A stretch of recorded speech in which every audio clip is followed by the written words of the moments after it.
আসসালামু আলাইকুম, সবাইকে স্বাগতম। আজকে 41তম বিসিএস প্রিলি রেজাল্ট পরবর্তী দিক নির্দেশনামূলক বিশেষ সেমিনারে। তো শুরুতেই সবাইকে বলি যে আমাদের উত্তরণের সাথে দেখা যাচ্ছে যে সবারই ফেসবুকে নাই, যোগাযোগ নাই। তো আপনাদের যাদের প্রত্যেকের ফেসবুক প্রোফাইল থেকে যদি আপনারা নিজেরা শেয়ার করে দেন ভিডিওটি, তাহলে আপনাদের ফ্রেন্ডরাও সুন্দরভাবে ভিডিওটি দেখতে পারবে। আমাদের ফেসবুকে ভিডিওটি লাইভ হচ্ছে। তো আমরা শুরু করে দিব। ভাইয়া, আমাকে কি শুনতে পাচ্ছেন? হ্যাঁ, আমি শুনতে পাচ্ছি। আমার কথা কি স্পষ্ট শোনা যাচ্ছে? হ্যাঁ ভাইয়া, আপনার কথা স্পষ্ট শোনা যাচ্ছে। আমরা কিছু কথা আপনি বলে শুরু করে ইন্ট্রোটা দিই। দিয়ে দেন, আমরা শুরু করে দিই। ইন্ট্রোর পরে কি কি করতে হবে, কি কি করতে হবে না একটু বলে দেন, দেন আমরা শুরু করে দিই। আচ্ছা, ঠিক আছে। আর দেন আরেকটা বিষয় হচ্ছে যে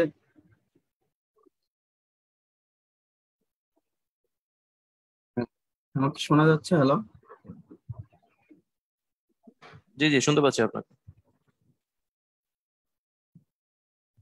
ঠিক আছে। আর একটা বিষয় হচ্ছে যে আপনারা কে কোন জেলা থেকে, সারা বাংলাদেশে তো আমাদের চলতেছে অনলাইন প্ল্যাটফর্মটা। তো কে কোন জেলা থেকে জয়েন করছেন, তারা যদি একটু চ্যাট বক্সে এবং ফেসবুকে কমেন্ট বক্সে বলতেন, তাহলে আমরা জানতে পারতাম কে কোন জায়গা থেকে জয়েন করেছেন আমাদের সাথে। সাকিব বলেছে রাঙামাটি, সাদিয়া বলেছে চট্টগ্রাম থেকে, রিপন বলেছে বগুড়া থেকে, জয় ঢাকা থেকে, বশিরুল ইসলাম পঞ্চগড় থেকে।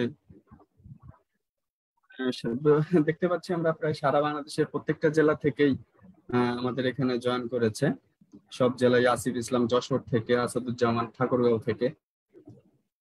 অনেক ধন্যবাদ আপনাদের আমাদের সাথে জয়েন করার জন্য। তো আমরা এখনই শুরু করে দিব, আমাদের পার্টিসিপেন্ট ইনশাল্লাহ বেড়ে গেছে। তো ভাই, আমরা শুরু করতে পারি তাহলে। থ্যাংক ইউ মোহন ভাইয়া। সবাইকে আসসালামু আলাইকুম এবং গুড ইভিনিং। এখনো 10টা বাজে নাই, তাই গুড ইভিনিং দিয়ে শুরু করি। যদি আমার কথা আপনারা স্পষ্ট দেখতে পারেন, শুনতে পারেন, তাহলে একটু জানাবেন যে ভাইয়া সাউন্ড ক্লিয়ার। আর যদি স্পষ্ট না হয় সেটাও অবশ্যই জানাবেন, আমরা চেষ্টা করব কোনো প্রবলেম, টেকনিক্যাল প্রবলেম থাকলে সেটা সলভ করার। আর আমরা যে স্লাইডটা এখানে শেয়ার করেছি, আপনারা জুমে যারা কানেক্টেড আছেন তারা দেখতে পাচ্ছেন, ফেসবুকে যারা কানেক্টেড আছেন তারাও দেখতে পাচ্ছেন। যদি দেখা না যায় অবশ্যই অবশ্যই আমাদের জানাবেন। যে কোনো ধরনের টেকনিক্যাল প্রবলেম আমরা সলভ করার চেষ্টা করব যত সম্ভব। আর অনলাইনের যুগ, ছোটখাটো যদি প্রবলেম হয়েও থাকে কিছু মনে করবেন না, যেহেতু পরিস্থিতি এমন যে সবার সাথে সরাসরি আমরা এখন আর কথা বলতে পারতেছি না। আমরা আশা করছি যে খুব দ্রুতই আমরা স্বাভাবিক পরিস্থিতিতে যাব, সবাই স্বাস্থ্যবিধি মেনে চলে একটা ভালো বাংলাদেশের দিকে নিয়ে যাব। এবং সেই ক্ষেত্রে কিন্তু আপনাদেরও একটা বড় ভূমিকা পালন করতে হবে। আপনারা যে জেনারেশনে এখন বসবাস করছেন বা আপনাদের যে এই যে আপনারা নিজেরা যেমন সচেতন থাকবেন, বাকিদেরকেও কিন্তু অবশ্যই অবশ্যই সচেতন রাখতে হবে। ভ্যাকসিন যদি আপনি আওতায় চলে আসেন, অবশ্যই ভ্যাকসিন নিয়ে নেবেন। আপনার বয়োজ্যেষ্ঠ কেউ যিনি ভ্যাকসিনের রেজিস্ট্রেশন করতে পারেননি, যদি সুযোগ হয় তার রেজিস্ট্রেশনটা করে দিবেন এবং ভ্যাকসিন নিতে উৎসাহ উৎসাহ দিবেন। কারণ এখন ভালো থাকার একটা অন্যতম উপায় কিন্তু ভ্যাকসিন নেওয়া। ওকে, যাই হোক, সব মিলিয়ে বলি যে যেহেতু এখানে যারা জয়েন করেছেন আমার সাথে, সবারই একটা অন্যতম ইচ্ছা হলো বাংলাদেশের বলতে গেলে সবচেয়ে গুরুত্বপূর্ণ যে পরীক্ষাটা, বাংলাদেশ যে কোনো দেশ, যে কোনো দেশের প্রশাসন যদি আপনি চালনা করতে চান বা সরকারের যে অঙ্গ প্রতিষ্ঠানগুলো দেশের সার্বিক দায়িত্বে থাকে, এইভাবে চিন্তা করলে বিসিএস সিভিল সার্ভিস যদি বলি, বাংলাদেশের জন্য যেটা সিভিল সার্ভিস, অন্যান্য দেশের জন্য হয়তো বা নাম আলাদা, এই সিভিল সার্ভিস কিন্তু সবচেয়ে বড় ভূমিকাটা পালন করে। তো আপনাদের যেহেতু ইচ্ছা সিভিল সার্ভেন্ট হওয়া, অর্থাৎ জনগণের জনগণের জন্য আপনারা কাজ করতে যাচ্ছেন, সেই ক্ষেত্রে কিন্তু অবশ্যই অবশ্যই দায়িত্ব আপনাকে পালন করতে হবে এবং সবসময় সচেতন থাকতে হবে। তো আমাদের আজকের যে আয়োজনটা, এই আয়োজনটার নাম অলরেডি আমরা বলে দিয়েছি যে গতকালকেই আমাদের একটা রেজাল্ট হয়েছে বিসিএস এর, 41st বিসিএস এর প্রিলিমিনারি রেজাল্টটা হয়েছে। তো বিসিএস পরীক্ষা একটা দীর্ঘ যাত্রা, এখনো পর্যন্ত এটা দীর্ঘ যাত্রা। যদিও আমাদের সৌরভ স্যার আমাদের বলেছেন যে স্যারের একটা বড় ইচ্ছা যে বিসিএস যাত্রাটাকে 1 বছরের মধ্যে সীমাবদ্ধ করা। অবশ্যই এটা যদি হতে হয়, এটা একটা অসাধারণ উদ্যোগ হবে। এবং যারা বিসিএস কে ভালোবেসে বিসিএস এর প্রতি একটা মোহ রাখে, দেশের মানুষের জন্য সরাসরি কাজ করতে চায়, তাদের জন্য এটা একটা বড় প্রাপ্তি হবে। কারণ এক যে দীর্ঘ যাত্রাটা এখন আছে, এটাতে অনেকেই আসলে উৎসাহ হারিয়ে ফেলে। এই উৎসাহ হারানোটা আর থাকবে না, এটা পরিবর্তন হয়ে যাবে। তো এটার জন্য আপনাদেরকে কাজ করতে হবে, যেহেতু একটা দীর্ঘ প্রক্রিয়ার মধ্যে আমরা আছি, হঠাৎ করে এটা পরিবর্তন হবে না, বাট যে সময়টা দরকার হবে সেই সময়টা অবশ্যই আপনারা সাপোর্টটা দিয়ে যাবেন। তো আজকের প্রোগ্রামের অন্যতম বিষয় হলো যে 41st যে রেজাল্টটা হয়েছে, যারা যারা উত্তীর্ণ হয়েছেন তাদেরকে আমি বলবো অনেক অনেক শুভকামনা। আপনাদের দীর্ঘ আপনাদের যে কেরিয়ারটা হতে যাচ্ছে সেই কেরিয়ারের জন্য আমি শুভকামনা জানাচ্ছি। এর বাইরে আমি জানাচ্ছি যে যেহেতু প্রথম ধাপ এবং বিসিএস পরীক্ষার সবচেয়ে গুরুত্বপূর্ণ সবচেয়ে চ্যালেঞ্জিং ধাপ যদি বলি সেটা অবশ্যই প্রিলিমিনারি পরীক্ষা। কারণ রিটেন পরীক্ষা আমি এখনো বিশ্বাস করি যে পাশ করাটা তুলনামূলক অনেক সহজ, বাট প্রিলিমিনারি পরীক্ষা পাশ করাটা অনেক অনেক কঠিন। আমি যদি নিজের জীবনের অভিজ্ঞতা থেকে বলি তাহলে আমার বিসিএস এর মেধাস্থান ছিল একদম প্রথম দিকে, টপ 5 এর মধ্যে বলতে পারি। বাট আমাকেও যদি আপনি বলেন যে প্রিলিমিনারি পরীক্ষাকে আপনি খুব সহজে পাশ করেছেন, আমার সঠিক উত্তর হবে যে না ভাই, প্রিলিমিনারি পরীক্ষাতে আমি প্রচন্ড ভয় ছিল এবং খুব সম্ভাবনা ছিল যে 1-2 নাম্বার এদিক ওদিক হলে হয়তো আমি বাদ পড়ে যেতাম। তো এরকম শুধু আমি না, আমাদের যে বন্ধু বান্ধবরা বা আমার যে কলিগরা বা আমার সিনিয়র যারা আছে অনেকের সাথে কথা বলে আমি যেটা জেনেছি যে প্রিলিমিনারি হলো সবচেয়ে গুরুত্বপূর্ণ পরীক্ষা এবং সবচেয়ে চ্যালেঞ্জিং পরীক্ষা। এটা অনেকটা ছক্কা মারার মতো, বাউন্ডারিতে ক্যাচ হয়ে যেতে পারে আর একটু পার হয়ে গেলে ছয় হয়ে যেতে পারে, সো ভেরি রিস্কি। তো যারা যারা উত্তীর্ণ হয়েছেন সবাইকে অনেক অনেক শুভকামনা। আপনাদের জন্য মন থেকে দোয়া রইলো, আপনারা জীবন অনেক সাকসেসফুল হবেন। এবং আরেকটা ছোট ইচ্ছা আমি এখনই বলে দিই, অবশ্যই দেশকে ভালোবেসে মানুষকে ভালোবেসে কাজ করবেন, আর দেখবেন জীবন জীবন অনেক সুন্দর এবং সহজ থাকবে। তো আজকের প্রোগ্রামে আসলে আমরা দুইটা বিষয় নিয়ে আলোচনা করব, পজিটিভ এবং নেগেটিভ দুইটা বিষয় আসবে। প্রথমে একটু পজিটিভ নিয়ে বলবো, নেগেটিভ নিয়েও কিছু বলবো। নেগেটিভ এই জন্য বলছি, আসলে এটা সরাসরি নেগেটিভ বলাটা আসলে ঠিক হচ্ছে না আমার, বাট তুলনামূলক দেখতে হয়তো নেগেটিভ। কারণ কালকের পরীক্ষাতে সর্বসাকুল্যে হয়তো 21,000-এর রেজাল্ট আমরা পেয়েছি। তো 21,000-এর মুখে যেমন হাসি ফুটেছে, পরীক্ষা দিয়েছিল প্রায় 3.5 লক্ষের মতো, 3.5 লক্ষের মতো 21,000 বাদ দিলে প্রায় 3,30,000 কিন্তু খুব কষ্টেই আছে। তার মধ্যে আমি বিশ্বাস করি 50 থেকে 60 হাজার এমনও আছে যাদের হয়তো বা 0.5 বা 0.1 বা 0.5 বা 1.5-এর জন্য এই প্রিলিটা হাতছাড়া হয়ে গেল। তো আজকে আমি চেষ্টা করব আপনাদেরকে এই 0.5, এই 1, এই দুঃখটা একটু ঘুচানোর জন্য, যেন পরবর্তীতে এই সমস্যাটা না হয়। এবং যেহেতু আপনাদের স্বপ্ন হলো বিসিএস, এবং বিসিএস এ ভালো করার জন্য বা বিসিএস এ সুযোগ পাওয়ার জন্য প্রিলি থেকে রিটেনের গুরুত্বটা কত বেশি বা আপনাদের ফোকাসটা কোন জায়গায় হওয়া উচিত, এই দুইটা বিষয় নিয়ে একসাথে আলোচনা করব। তো একটা ছোট্ট প্রশ্ন আমাদের পক্ষ থেকে আপনাদের জন্য আমরা পোল হিসেবে ছেড়ে দিব। এই পোলটা যারা জুমে আছেন তারা অবশ্যই পোলে অংশগ্রহণ করবেন। মামুন ভাইকে বলবো পোলটা একটু লঞ্চ করার জন্য। আর যারা ফেসবুকে আছেন অবশ্যই কমেন্ট করে আপনারা জানিয়ে দিবেন যে যারাই আমাদের সাথে এখন কানেক্টেড আছেন তারা এই পরীক্ষাটাতে, মানে 41st বিসিএস প্রিলি যেটা ছিল, এটাতে অংশগ্রহণ করেছিলেন নাকি অংশগ্রহণ করেননি। কারণ আমি বিশ্বাস করি এখানে এই সেমিনারটা শুধুমাত্র যারা প্রিলি পাস করেছে বা একাধিকবার প্রিলি পাস করেছে বা প্রথমবার দিয়েছে এদের জন্য না, এটা আসলে সবার জন্য হতে পারে।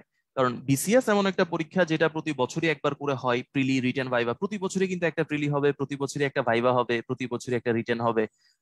এটাই কিন্তু রুলস।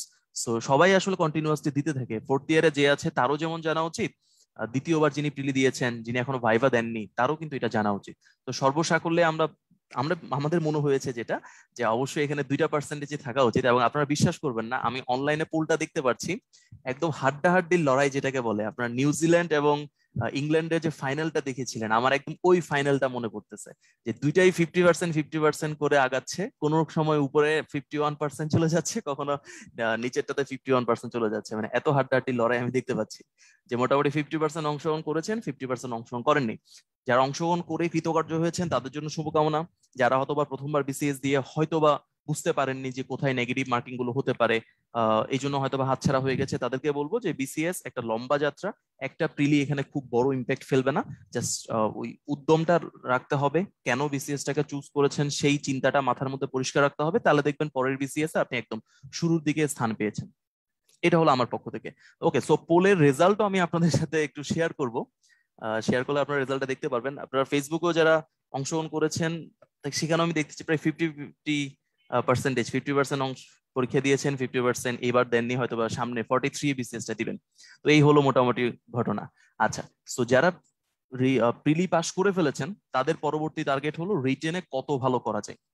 আর যারা এখনো প্রিলি দেননি তাদের জন্য এই মাইন্ডসেটটা তৈরি করা আমাদের পক্ষ থেকে, বা বিশেষ করে যদি আমার নিজের অভিজ্ঞতার পক্ষ থেকে বলি, এই মাইন্ডসেটটা তৈরি করা যে প্রিলি সবচেয়ে ঝুঁকিপূর্ণ ধাপ, কিন্তু সবচেয়ে গুরুত্বপূর্ণ ধাপ হলো রিটেন। আমি এই কথাটা একটু লিখি যে বিসিএস এর যে 3টা পরীক্ষা দিতে হয়, আপনাদের প্রিলিমিনারি পরীক্ষা দিতে হয়, রিটেন পরীক্ষা দিতে হয়, আমি শর্ট করেই লিখি, এবং ভাইভা দিতে হয়।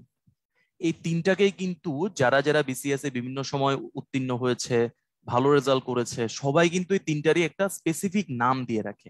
প্রিলিকে আমি অলরেডি বলেছি, প্রিলি হলো সবচেয়ে বেশি ঝুঁকিপূর্ণ, কারণ এখানে একটু একটু এদিক থেকে ওদিকে হলেই কি হয়ে যাবে, আপনি আউট হয়ে যেতে পারেন, তাই না? ওই ছক্কা মারার মতো আমি উদাহরণটা দিয়েছিলাম যে একটু এই পারে চলে গেলে ছক্কা, আর ওই পারে আটকে গেলে কিন্তু এটা ক্যাচ হয়ে যায়। So prelim is very dangerous.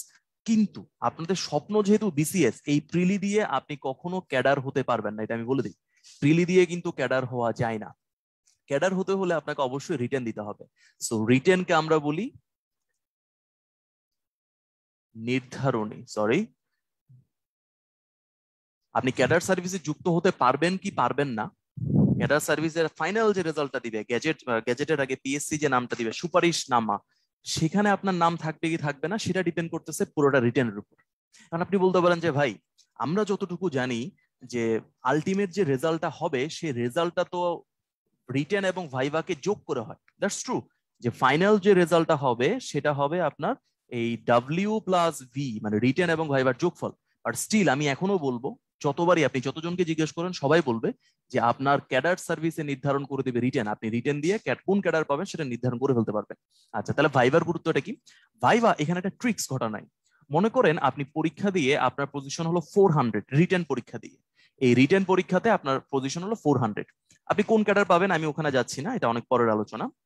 এই 400-এ হয়তো বা আপনি এক্স অথবা ওয়াই ক্যাডার পেতে পারেন। আমি সরাসরি নাম বলবো না, অবশ্যই বুঝতে পারছেন কেন বলছি না, কোনো বিশেষ ক্যাডারের নাম বলবো না, হয়তো বা এক্স এবং ওয়াই এর যে কোনো একটা পাবেন।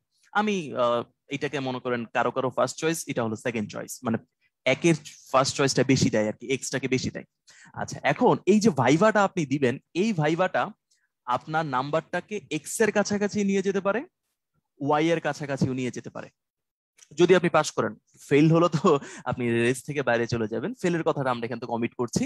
তাহলে আপনার পজিশনটা, আপনার যে মেরিট পজিশন থাকবে সেটা যদি 200 হয়, এই 200 থেকে 170-এ আপনাকে পাঠাতে পারে, অথবা 50 প্লাস 250 তো আপনাকে পাঠিয়ে দিতে পারে। তাহলে দেখেন, এই 30 আর 50 যদি যোগ করি, তাহলে এখানে হলো প্রায় কত, 80টা সিট।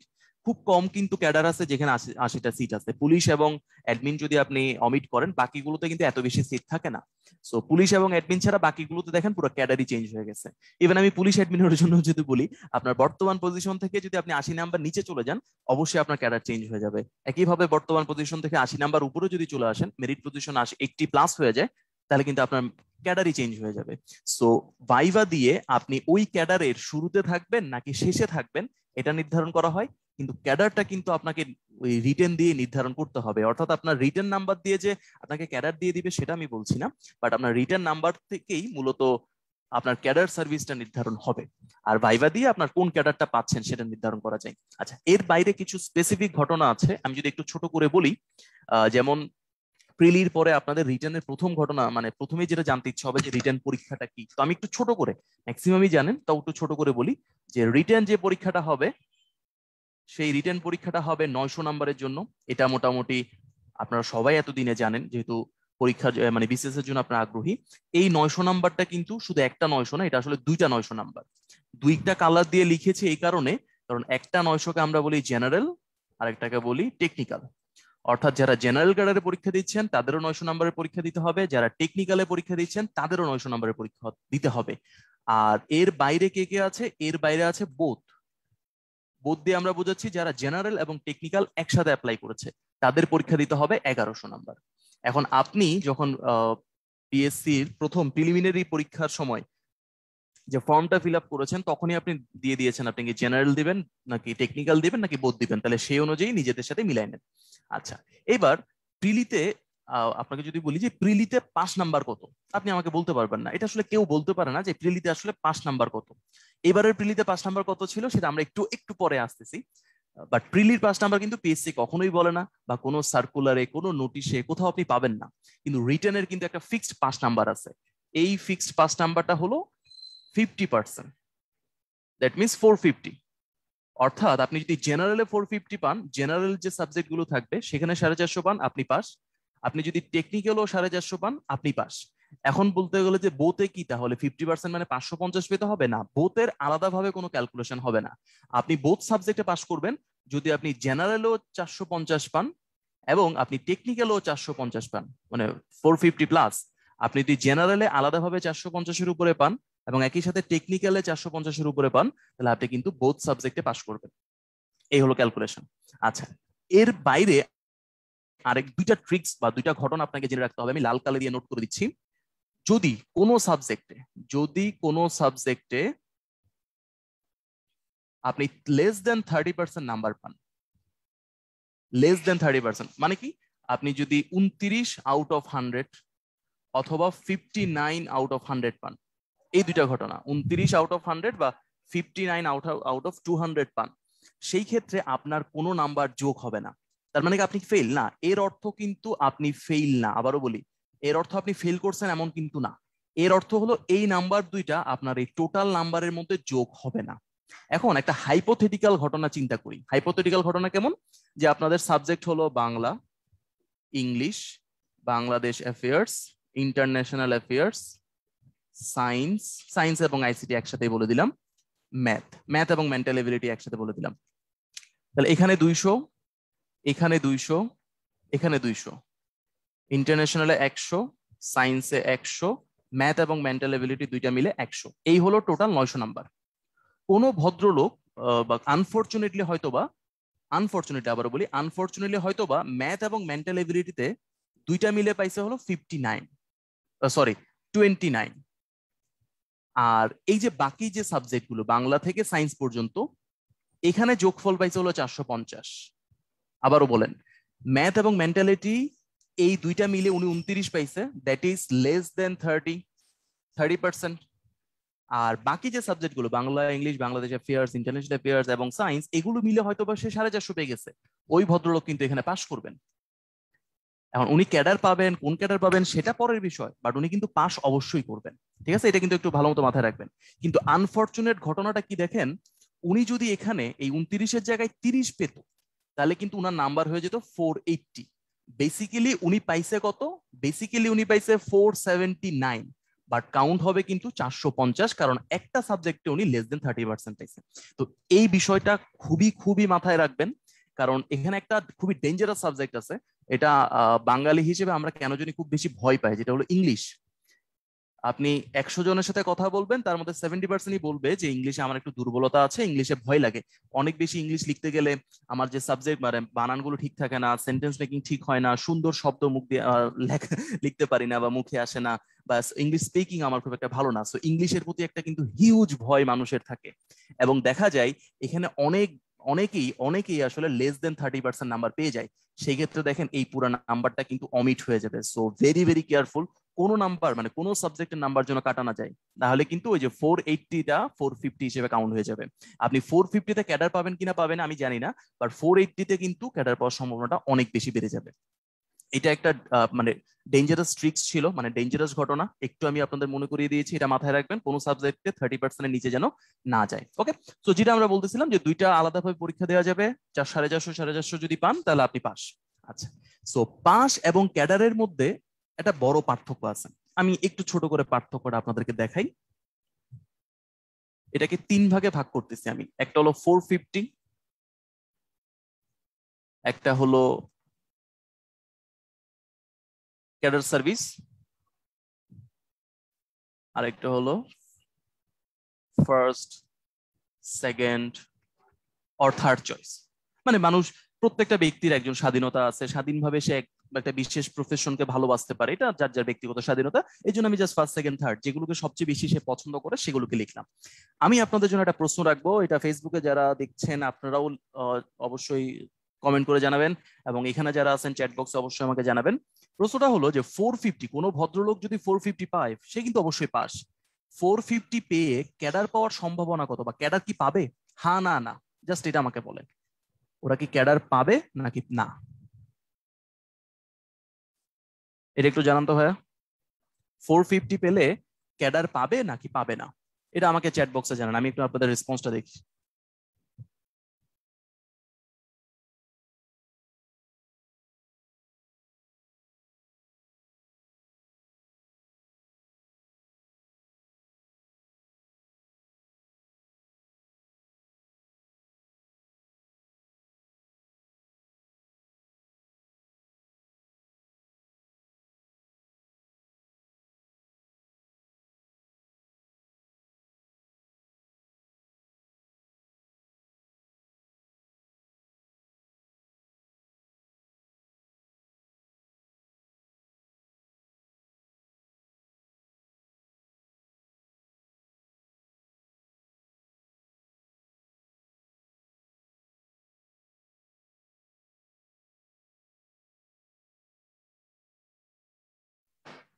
ওকে, আমি একটু সময় নিলাম ইচ্ছা করে যে আপনাদের একটু বেশি করে রেসপন্স দেখতে যাচ্ছি। ট্রাস্ট মি, আপনাদের 95% বলছে যে 450 পেয়ে কখনোই ক্যাডার পাওয়া সম্ভব না। এটা আসলে মিথ্যা কথা। 450 পেয়ে অনেক অনেক ক্যাডার পাওয়ার সম্ভব, অনেক অনেক সম্ভাবনা আছে। একটু আপনাদেরকে বুঝাই, এই জিনিসগুলো যদি আপনার কাছে ক্লিয়ার থাকে তাহলে কিন্তু এই পরীক্ষাটা আপনার কাছে কিছুটা সহজ মনে হবে। আমাদের মোটোটা মনে আছে তো, উত্তরণের কিন্তু একটা অন্যতম মোটো হলো যে বিসিএস কঠিন নয়, প্রস্তুতি যদি সহজ হয়। প্রস্তুতি সহজ মানে গোছানো হয়। প্রস্তুতি গোছানো কিভাবে হবে? যদি আপনার কাছে নলেজ থাকে, আপনি যদি পরিপূর্ণভাবে জানেন। একটা প্রভাব মনে হয় আপনারা শুনছেন যে নলেজ ইজ পাওয়ার। না, আপনি যত বেশি জ্ঞান অর্জন করবেন আপনার ক্ষমতা তত বাড়বে। এটার একটু সমস্যাও আছে। এটা আমি ব্যক্তিগতভাবে বিশ্বাস করি এটা আসলে পুরোপুরি সত্য না। আমার যেটা মনে হয় যে নলেজ ইজ পটেনশিয়াল পাওয়ার, মানে আপনার যদি জ্ঞান অনেক বেশি থাকে আপনার অনেক ক্ষমতা অর্জন করার সামর্থ্য আছে। তাহলে দুইটার মধ্যে পার্থক্য কি? আপনি অনেক জানেন কিন্তু ব্যবহার করতে পারেন না, তাহলে তো ওই নলেজ দিয়ে আসলে লাভ হলো না। কিন্তু আপনি যতটুকু জানেন ততটুকুই ব্যবহার করতে পারেন, that is effective. Okay, so efficiency and effectiveness এর মধ্যে অনেক পার্থক্য আছে, তাই না? এটা তো আসলে বুঝেন, এফিসিয়েন্সি এন্ড ইফেক্টিভনেস এর পার্থক্যটা বুঝেন। যদি না বুঝেন গুগল করে জেনে নেবেন। যেমন ইকুয়ালিটি এবং ইকুইটির মধ্যে পার্থক্য আছে, সিমিলার ওয়ার্ড মনে হয় বাট হিউজ পার্থক্য। তো এই জিনিসটা রাখবেন। তো আমি একটু বলি যে 450 পেয়ে কিভাবে ক্যাডার পাওয়া যায়। ধরেন আপনি একটা সাবজেক্টে পড়াশোনা করছেন, আমি কোনো সাবজেক্টের নাম বলবো না সঙ্গত কারণেই। সাবজেক্টটা মনে করেন এক্স ওয়াই জেড। এই সাবজেক্টে মনে করেন মাত্র 100 জন পরীক্ষা দিছে, তার মধ্যে 5 জন প্রিলি পাস করছে, 5 জন প্রিলিমিনারিতে রেজাল্ট আসছে বা পাস করছে। আর পিএসসি যখন সার্কুলার দিছে, এই সার্কুলারে এখানে পোস্ট ছিল 6টা। পিএসসি সার্কুলারে দেখা গেল যে এখানে পোস্ট হলো 6টা, পরীক্ষা দিছিল এখানে সর্বসাকুল্যে 100 জন, প্রিলিমিনারি কোয়ালিফাই করেছে 5 জন। এখন এই 5 জন পরবর্তীতে কি রিটেনে বসবে? তাই তো। এখন রিটেনে আশা করতেছি, রিটেনে আমি আগেই বলেছি রিটেনে ফেল করাটা কষ্টকর, রিটেনে কিন্তু পাস করাটা তুলনামূলক সহজ। আপনি জাস্ট পরিমিত পড়বেন, সঠিকভাবে লিখবেন, আপনি পাস করে যাবেন। রিটেনে সাধারণত খুব বেশি ফেল করে না, এটা জানার কথা। তা আপনি যদি পরিমিতভাবে পড়েন, সঠিকভাবে লিখেন, আপনি রিটেনে পাস করবেন। তাও ধরলাম যে আনফরচুনেটলি একজন ফেল করছে, 4 জন এখান থেকে পাস, 4 জন রিটেনে পাস করছে। এবার ভাইভাতে গেল, ভাইভাতে বিয়াদবি যদি না করেন কখনো কোনো স্যার আপনাকে ফেল করাবে না। ভদ্রভাবে নম্রভাবে সম্মান দিয়ে স্যারদের সাথে কথা বলবেন, যতটুকু জানবেন ততটুকু সঠিক উত্তর দিবেন, না জানলে দুঃখিত বলবেন যে স্যার আমার এই মুহূর্তে মনে নেই। আপনাকে এখানে 4 জনকে পাশ করালো। এবার মনে করেন এই 4 জনের একজন পেলো 450, একজন পেলো 451, 452। অবশ্যই মানে 450-র উপরে তো হইতেই হবে, 453 সাপোজ। রিটার্নের কথা, ভাইবার কথা আমি বলতেছি না। সিট আছে কিন্তু 6টা, পাশ করছে কয়জন? 4 জন। তাহলে ডেফিনেটলি এই 4 জনই চাকরিটা পাবে, তাই না? কারণ ওই যে এক্স ওয়াই জেড সাবজেক্ট, এখানে তো এম এন এই সাবজেক্টের কোনো ব্যক্তি চাকরি পেতে পারবে না। আমি যদি বাংলায় পড়াশোনা করি আমি ইংরেজি সাবজেক্টের লেকচারার তো হতে পারবো না। আমি যদি ইলেকট্রিক্যালে পড়াশোনা করি আমি সিএসসি টিচার কখনো হতে পারবো না। এটা কিন্তু ডিফাইন্ড, প্রিডিফাইন্ড, তাই না? তাহলে 450 পেয়েও কিন্তু ক্যাডার সার্ভিসে আসা যায়, যদি কোনো স্পেসিফিক সাবজেক্টের উপরে আপনি এই সার্ভিসে জয়েন করতে যাচ্ছেন। যদিও ভাইভার নাম্বারটা আমি এখানে অমিট করেছি, ভাইভাতে অনেক কিছু চেঞ্জ হতে পারে। আচ্ছা, এবার আসেন ক্যাডার সার্ভিসে। তাহলে 450 ক্যাডার পাওয়া যায়, ভালো সম্ভাবনা থাকে, শুধু পাওয়া যায় না, একটা ভালো সম্ভাবনা কিন্তু থাকে। ক্যাডার সার্ভিসে যদি জয়েন করতে চান, ক্যাডারের অনেকগুলো সার্ভিস আছে। জেনারেল জেনারেল ক্যাডারের নাম শুনেছেন, টেকনিক্যাল ক্যাডারের নাম শুনেছেন। এখন আপনি বলতে পারেন যে ভাইয়া এডুকেশন, যেটা এডুকেশনও একটা টেকনিক্যাল, মানে এডুকেশনও তো একটা স্পেসিফিক সাবজেক্টের উপর আপনাকে পড়াতে হবে, সেটাকে আমরা টেকনিক্যাল হিসেবে চিন্তা করব। তো এই জেনারেল ক্যাডারের সিট সংখ্যা কিন্তু সাধারণত 550-র উপরে যায় না। ধরলাম যে কোনোবার সবচেয়ে বেশি দিল, এই জেনারেল হতো 600, আর টেকনিক্যাল ক্যাডার তাহলে বাকি কত থাকবে? এখানে থাকবে হয়তো প্রায় 1800-র মতো। এই যে 600, এই 600-তে কিন্তু সবাই মোটামুটি কম্পিটিশন করে না। হাতে গোনা কিছু ভদ্রলোক পাওয়া যায় যারা হয়তো বা নিজের সাবজেক্টের উপর শুধুমাত্র ফ্যাসিনেশন রাখেন, ডিফারেন্ট কোনো সাবজেক্টে বা ডিফারেন্ট কোনো জেনরিতে কাজ করতে চান না। বাকি ম্যাক্সিমামই কিন্তু এই 600-র জন্য কম্পিটিশন করবে। তাহলে এই যে 4 লাখ 4.5 লাখ পরীক্ষা দেয় বা 5 লাখ যদি পরীক্ষা দেয়, তার মধ্যে আপনি 50,000 50,000 ছাড়া বাকি সবাই কিন্তু এই 600-র মধ্যে আসতে চাইবে। তাহলে কম্পিটিশনটা কিন্তু অনেক বেশি হাই। এবার যদি আপনি চিন্তা করেন যে না, আমি এই 600-তে হলেও চলবে, অথবা আমার নিজের যে সাবজেক্ট যেটার উপর আমি বিএসসি করেছি এটাতেও যদি আমি সুযোগ পাই, দ্যাটস গুড ফর মি, দেন আপনি এই 1800 নিজের সাথে যোগ করতে পারবেন। কিন্তু এই 1800 কিন্তু পুরোটা আপনার জন্য না। আপনি ধরেন আপনি মনে করেন ইতিহাস নিয়ে পড়াশোনা করেছেন, আর ইতিহাসে হয়তো বা 20টা সিট আছে, এই বছর পিএসসি 20 জনকে সুপারিশ করবে, তাহলে আপনার জন্য সিট কিন্তু এই 600 + 20। কেউ হয়তো বা ডাক্তারের হয়তো এবার 150টা সিট আছে, তাহলে ডাক্তার যদি বোথ ক্যাডার অ্যাপ্লাই করে তার জন্য 600 প্লাস 150। আমি মনে করেন ইঞ্জিনিয়ার, আমার জন্য হয়তো বা সর্বশেষ মানে 5টা সিট ছিল, তো আমার জন্য কম্পিটিশন হলো 600 প্লাস 5। তাহলে নিজের জন্য ডিফাইন করবেন যে আপনাকে কত জনের মধ্যে থাকতে হবে। এই হলো ক্যাডার সার্ভিস। এইবার আসেন ফার্স্ট সেকেন্ড থার্ড চয়েস। না, আপনি যদি একদম শুরুর দিকে থাকতে চান, মেধা তালিকার শুরুর দিকে, এবং নিজের যে প্রথম পছন্দ সেটাতে সুযোগ পেতে চান, তাহলে আপনাকে অবশ্যই অনেক বেশি নাম্বার পেতে হবে। এখন সেই নাম্বারটা আসলে রিটেনে কত, এটা পৃথিবীর কেউ বলতে পারবে না স্পেসিফিকলি। কারণ আপনি বিগত বছরের প্রশ্নগুলো বা বিগত বছরে যারা ক্যাডার হয়েছেন তাদের যদি নাম্বারগুলো একটু পর্যালোচনা করেন, এখানে বেশ হেরফের হতে পারে, অনেক পার্থক্য হতে পারে, যেটা ভাইবা করে দেয়। তো এভারেজ আমরা চিন্তা করি যে 550 is a very good number. আমরা সাধারণত 550কে খুবই খুবই ভালো নাম্বার হিসেবে কল্পনা করি। 60%, মোর দেন 60% ইজ অলওয়েজ গুড। আপনি 6 নং 54, 60% করে 9টা সাবজেক্ট, 900 নাম্বার, যেহেতু 540 হয়, তো এই জন্য আমরা বলি যে 550 নাম্বার সবসময় খুব ভালো নাম্বার। আর ভাইভাতে কিন্তু পাস হলো 100, তো পাস করলেই 100 দিবে। আর নর্মালি এটা 140-র উপরে যাওয়াটা খুব রিস্কি। মানে সাধারণত পিএসসি চেয়ারম্যান স্যার যিনি থাকেন এবং মেম্বার স্যারেরা যারা থাকেন, তারা কিন্তু একটা লিমিটেড মার্জিন রাখে যেন ভাইবার জন্য আকাশ পাতাল রেজাল্টে পরিবর্তন না হয়। এটা আশা আমি বুঝতে পারতেছেন আপনি। তো আকাশ পাতাল পরিবর্তন না করার জন্য প্রথম দিকে কিন্তু প্রেসিডেন্সিয়াল বোর্ডে ভাইবা নেওয়া হয়, যেখানে 8-10 জন স্যার থাকেন এবং একজন ক্যান্ডিডেট থাকেন। এটা করা হয় একটাই কারণ, যেন সবার নাম্বার, মানে পরবর্তীতে যখন ইন্ডিভিজুয়াল বোর্ড হয়ে যাবে, কোন স্টুডেন্টকে কিরকম নাম্বার দেওয়া উচিত, কতটুকু পারলে কিরকম নাম্বার দিবে, তার কনফিডেন্স লেভেল কিভাবে চেক করবে, তার অ্যাটিটিউড কিভাবে চেক করবে, তার জেস্টার পোস্টার কিভাবে চেক করবে, তার স্পিকিং কিভাবে চেক করবে, তার টু দা পয়েন্ট আনসার দেওয়ার ক্যাপাবিলিটি কিভাবে চেক করবে, তার ইনস্ট্যান্ট থিঙ্কিং ক্যাপাসিটি কিভাবে চেক করবে, সে যখন পারে না সেটা কিভাবে, ব্যর্থতা কিভাবে, অ্যাকসেপ্টেন্স ক্যাপাবিলিটি কেমন আছে, এই সবগুলো চেক করার জন্য কিন্তু প্রেসিডেন্সিয়াল বোর্ডে ভাইবা নেওয়া হয়, যেন সব টিচার পরবর্তীতে একই ধরনের নাম্বার দিতে পারে। সো যেটা বলেছিলাম, ভাইভাতে রেঞ্জ 100 to 140, এর বাইরে আসলে মনে হয় না কখনো যায়। এক্সট্রাঅর্ডিনারি হয়ে গেলে সেটা আলাদা ব্যাপার, আমরা অর্ডিনারি পিপল অর্ডিনারি ভাবে চিন্তা করি। তাহলে এভারেজ কত? 120, তাই তো? তাহলে 110 থেকে 130-এর মধ্যে আপনি পেতে পারেন।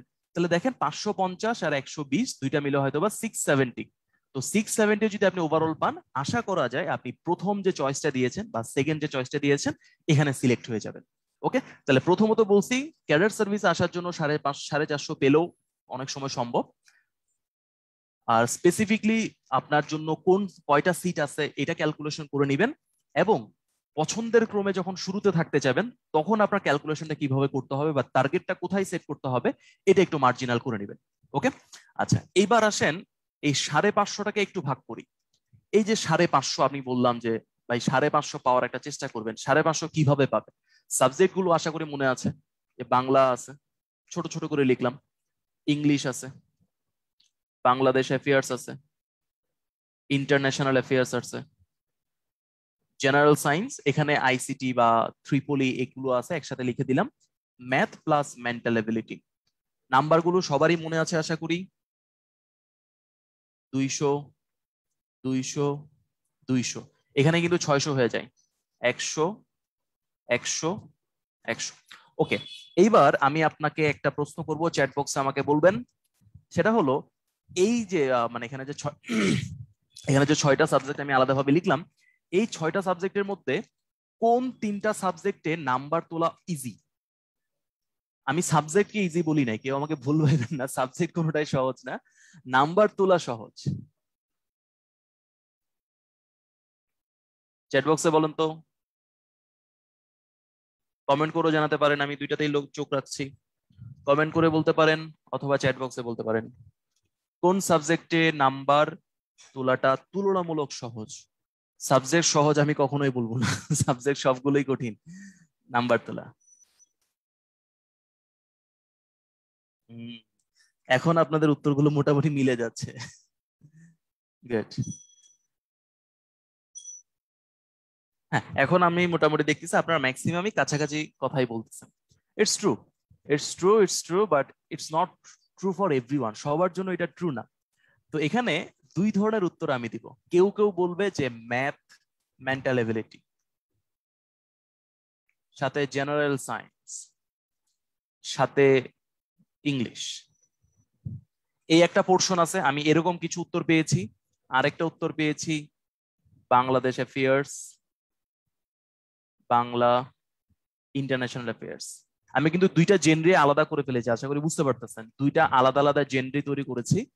এখানে মোটামুটি সায়েন্সের প্রাধান্য একটু বেশি, যারা ব্যাকগ্রাউন্ড সায়েন্স তারা এখানে একটু প্রাধান্য পায়, যারা ব্যাকগ্রাউন্ড নন ব্যাকগ্রাউন্ড সায়েন্স তাদের প্রাধান্য হয়তো বা এখানে একটু দেখা যায়। ডেফিনেটলি আপনি যদি এসএসসি তে সায়েন্স নিয়ে পড়েন, এইচএসসি তেও সায়েন্স নিয়ে পড়েন, গ্রাজুয়েশনও করেন, আপনাকে একটু বেশি বিজ্ঞান পড়তে হয়েছে বা আপনাকে ম্যাথ একটু বেশি পড়তে হয়েছে, এটা তো স্বাভাবিক। একইভাবে যদি আপনি নন ব্যাকগ্রাউন্ড সায়েন্স থেকে আসেন তাহলে হয়তো বা আপনি ম্যাথের প্রতি অত বেশি ফ্যাসিনেটেড না, বা ম্যাথের সাথে আপনার রিলেশনটা অত ভালো না, অনেকদিন ধরে ম্যাথ করতেছেন না, তখন আপনার হয়তো বা ইতিহাসটা বেটার লাগবে বা আন্তর্জাতিকের ঘটনাগুলো আপনার জন্য সহজ মনে হবে। সো এই দুইটা জেনরি আছে। এখন সত্যি কথা বললে কি, এই যে নাম্বার তোলা সহজ বললাম না, এটা আসলে একটা মিথ। এরকম কোনো ঘটনা আসলে বিসিএস আমি দেখি নাই, অন্তত আমার নিজের অভিজ্ঞতা বা আমার যে কলিগ আছে তাদের অভিজ্ঞতা দেখি নাই। কারণ এই যে জেনরিটা আলাদা করছি না, আপনি যদি বলেন যে এই সাবজেক্ট গুলোতে আপনার নাম্বার তোলা সহজ, তাহলে আপনার ডেফিনেটলি এই নাম্বারগুলো মানে বাকি তিনটাতে বাংলাদেশ, ইন্টারন্যাশনাল বা বাংলা, এখানে নাম্বার তোলা কঠিন, এটাই তো বলতে চাচ্ছেন। আর কোনো ভদ্রলোক যদি বলেন যে না আমার বাংলাদেশ অ্যাফেয়ার্স, ইন্টারন্যাশনাল এখানে সহজ কিন্তু এখানে কঠিন, তাহলে দেখেন জেনরি কিন্তু আলাদা হবে, একটাতে ক্রস করবে একটাতে টিক চিহ্ন করবে, তাহলে ওভারঅল চিন্তা করলে দুই দলে কিন্তু সমানে চলে যাবে। ঠিক আছে, এই জন্য এই প্রশ্নটা আপনাকে করেছিলাম যে কোনটাতে নাম্বার তোলা সহজ। এটা হলো একেবারে মিথ একটা ঘটনা, এক এক জনের জন্য এটা এক এক ভাবে হতে পারে। যদি আপনার মানে আপনার ক্যাটাগরি যদি এ হয়, আমি এটাতে এ দিলাম, এটাতে বি দিলাম, আপনার ক্যাটাগরি যদি এ হয় আপনি চেষ্টা করবেন এই এ থেকে ম্যাক্সিমাম 70%, মানে মোর দেন 70% নাম্বার তোলার। আবারও বলি, মোর দেন 70%। আর এখান থেকে 50% নাম্বার তোলার, তাহলে দেখেন ওভারঅল 60% হয়ে যাবে। আবারও বলি, যদি আপনার ক্যাটাগরি হয় এ, আপনি ভাবতেছেন ম্যাথ, মেন্টাল এবিলিটি সহজ বা নাম্বার তোলা সহজ, আপনি এই তিনটা সাবজেক্ট থেকে 70% নাম্বার তোলার চেষ্টা করবেন, কারণ এটা কিন্তু আপনার জন্য কঠিন বাকিটা। তাহলে এখান থেকে 50% তুলতে হবে। ভাইস ভার্সা, এটাকে রিভার্স করে দেন, কারণ আপনারা বুঝতেই পারতেছেন, আপনার যদি মনে হয় যে এই বি ক্যাটাগরি আপনার জন্য ইজিয়ার নাম্বার তোলার জন্য, তাহলে এখানে আপনি 70% তুলেন, এখানে 50% তুলেন। যেভাবেই তুলেন রিটার্নের চেষ্টা করবেন 60% কে টাচ করানোর জন্য, সেফ সাইডে যদি থাকতে হয়। ওকে, এই দুইটা জেনারি মানে বোঝানোর একটাই কারণ, আপনি টার্গেট করে নেবেন কোনটাতে আপনি মোর দেন 60% নাম্বার তুলবেন। আর কিছু সাবজেক্ট থাকবে যেখানে সবারই ল্যাকিংস থাকে, আপনারও কোনো না কোনো সাবজেক্ট এখানে ল্যাকিংস আছে, সেখানে আপনি শুধু পাস করে যাবেন। সবগুলোতে 60% আপনি পাবেন না, ইটস ইম্পসিবল। কোনো কোনো সাবজেক্টে হয়তো আপনি 50%, 51% বা 52% পেয়ে পার করে যাচ্ছেন, আর কোনোটাতে হয়তো আপনি 80%ও তুলে ফেলতে পারবেন। তো you make sure your strength, কোন জায়গায় আপনার কাজ করলে বেশি নাম্বার তোলা যাবে এটা ফিক্সড করে ফেলেন। পার্সন টু পার্সন এটা ভ্যারি করবে, এই জন্য কোনো লিবারেল কথা, আমি একটু লিবারেল থাকলাম এখানে। নিজের সাবজেক্ট গুলো ঠিক করুন, ওখানে ম্যাক্সিমাম ইফোর্ট দিয়ে ম্যাক্সিমাম নাম্বার ইনশিওর করুন। আর যেগুলোতে মনে হচ্ছে আপনি কিছুটা দুর্বল, সেই সব ক্ষেত্রে 5 নাম্বারের উপরে যেতে হবে, এনিহাও 5 নাম্বারের উপরে যেতেই হবে। ওকে, তো এই হলো মোটামুটি জেনারেল সিলেক্ট করা, সাবজেক্ট ধরে ধরে কোনটাতে কিভাবে আগাতে হবে। ওকে, তো আপনাদের এই যে প্রত্যেকটা সাবজেক্ট অনুযায়ী আমি কথাগুলো বলতেছি, এই সাবজেক্ট অনুযায়ী কোন সাবজেক্টে কিভাবে পড়তে হবে, কোনটা কোনটার ফোকাস কোনটাতে দিতে হবে, কোনটার জন্য বইয়ের কোন বই পড়া উচিত, প্রিপারেশনের ক্ষেত্রে উত্তর কিভাবে লেখা উচিত, এই জন্য আমরা ওই একদিনে সবকিছু না বলে একটা কোর্স আপনাদের জন্য ওপেন করে দিয়েছি, সেটা হলো 1 উইক ফ্রি কোর্স উত্তরণের পক্ষ থেকে। এটা যে কোনো কেউ অংশগ্রহণ করতে পারবেন। আপনারা যারা জুমে কানেক্টেড আছেন তারা তো অবশ্যই দেখতে পাচ্ছেন, যারা ফেসবুকে কানেক্টেড আছেন তারাও দেখতে পাচ্ছেন। 1 উইক ফ্রি কোর্স, এটা 4 তারিখ থেকে শুরু হবে। আমরা একেবারেই সময় দেই নাই। আপনারা হয়তো ভাবতে পারেন যে ভাই 2-3 দিন সময় দেন, একটু গল্প টল্প করি, মাত্র তো পাশ করলাম। সো গল্প করার সময় নেই, লকডাউন চলতেছে, কোনোভাবেই হেলথ রিস্ক করা যাবে না, এটা মাথায় রাখবেন। অবশ্যই এই সময়টা বাসায় থাকবেন, নিজেকে সময় দিবেন, পরিবারকে সময় দিবেন, কোনোভাবেই করোনা ছড়ানোর কারণ হতে যাবেন না, এটা আপনার জন্য যেমন ক্ষতিকর, দেশের জন্য ক্ষতিকর। আর যেহেতু দেশের জন্য কাজ করতে যাচ্ছেন বিসিএস এ, আপনি অবশ্যই সচেতন থাকবেন যেন দেশের কোনো ক্ষতি না হয়।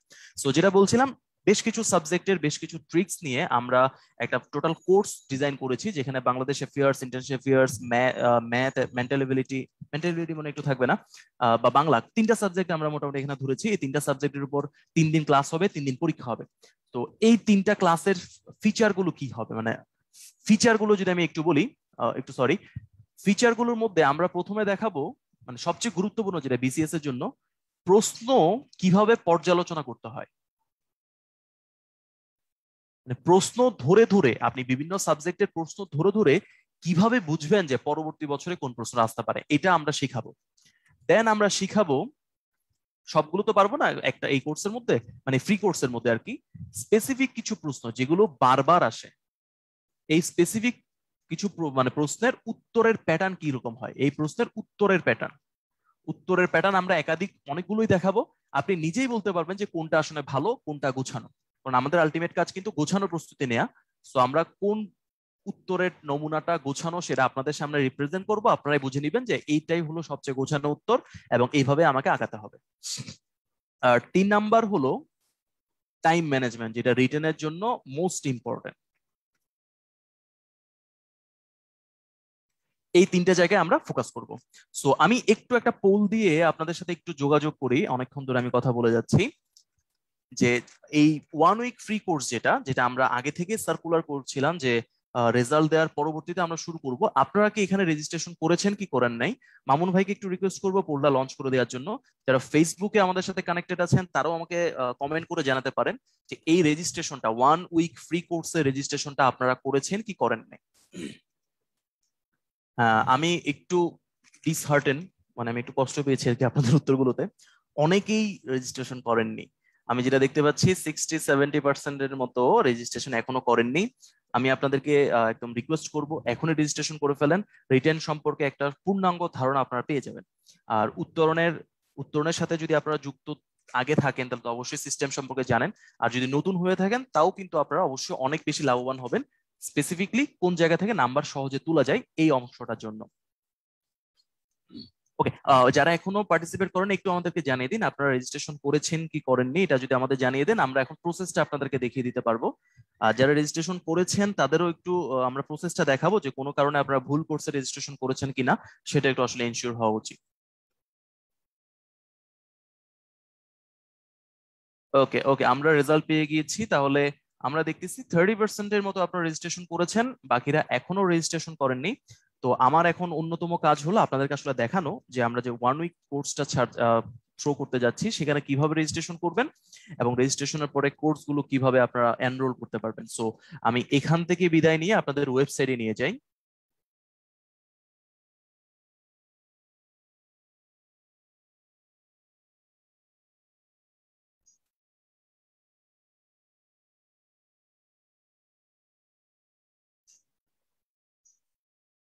একটু আমাকে জানাবেন যে আমাদের একটা ওয়েবসাইট আপনাদের সামনে চলে আসার কথা, এটাকে আপনারা দেখতে পাচ্ছেন কিনা।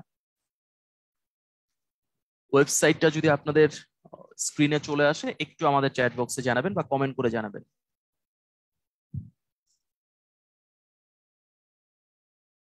ওকে, আমি একদম স্ক্র্যাচ থেকে বলি, উত্তরণ.একাডেমি। উত্তরণ.একাডেমি এটা হলো আমাদের ওয়েবসাইট উত্তরণের জন্য। এই ওয়েবসাইটে আপনি এনরোল করলে উত্তরণ উত্তরণ যে যতগুলোই কোর্স আপনাদের জন্য থ্রো করেছে সবগুলোই দেখতে পারবেন।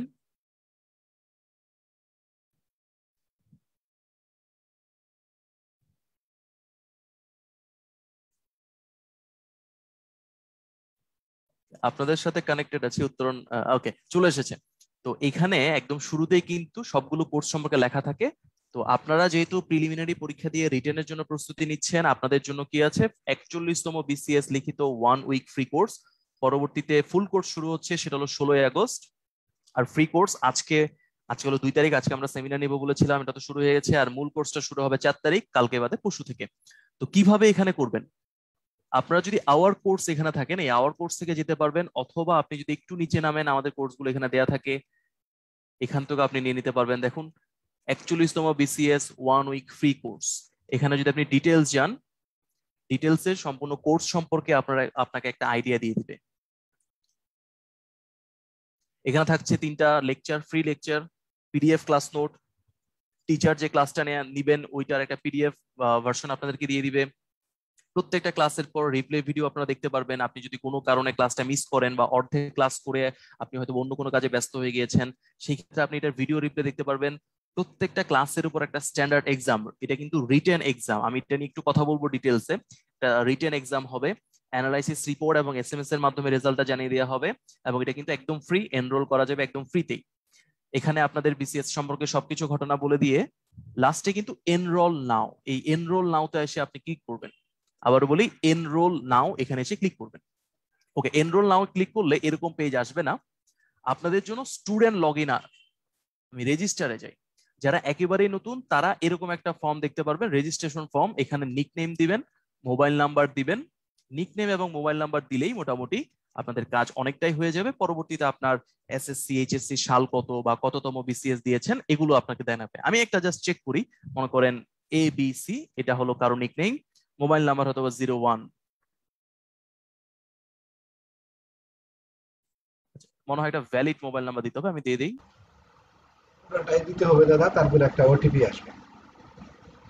ওকে, তাহলে ওটিপি পর্যন্ত আমি যেতে যাচ্ছি না এত দূরে। বর্তমান যুগে আপনারা সবাই খুবই স্মার্ট, এখানে অবশ্যই অবশ্যই আপনারা এটা পারবেন। আমি এখান থেকে চলে যাই, এখানে জাস্ট আপনার এসএসসি এইচএসসি, আপনার নাম, আপনার টাইটেল, নিকনেম এগুলো সম্পর্কে জানতে চাইবে। তারপরে যখন রেজিস্ট্রেশন হয়ে যাবে আপনাদের এই স্টুডেন্ট লগ ইন এই পেজটা চলে আসবে। এই স্টুডেন্ট লগ ইন আরো এক জায়গায় থেকে চলে আসে, সেটা হলো যদি আপনি উত্তরণের ওয়েবসাইট থেকে জয়েন নাও ক্লিক করেন, উত্তরণের ওয়েবসাইট থেকে যদি জয়েন নাও ক্লিক করেন তাহলে কিন্তু আপনার এই ওয়েবসাইটে সরাসরি চলে আসবে। আপনাকে একটা নাম্বার দেওয়া হবে, এই নাম্বারে আপনি লগ ইন করবেন, পাসওয়ার্ড চাইবে, আপনার নিকনেমটা এখানে দেখাবে। ওকে, যারা উত্তরণের সাথে ইতিমধ্যে যুক্ত ছিলেন, আগেও যুক্ত আছেন, তারা কিন্তু এই ডেমোটা সম্পর্কে সবাই পরিচিত। আর যদি নতুন হয়ে থাকেন সেই ক্ষেত্রে তাদের জন্য একটু বলি, আপনি যে কোর্সে এনরোল করেছেন কোর্সের নামটা কিন্তু এখানে থাকবে। যেমন দেখেন আমার বেশ কয়েকটা এনরোল করা আছে, যদিও আমি এগুলো ক্লাস করি না। আপনাদের জন্য একটাই থাকবে, 41st written 1 week free course, এটা থাকবে।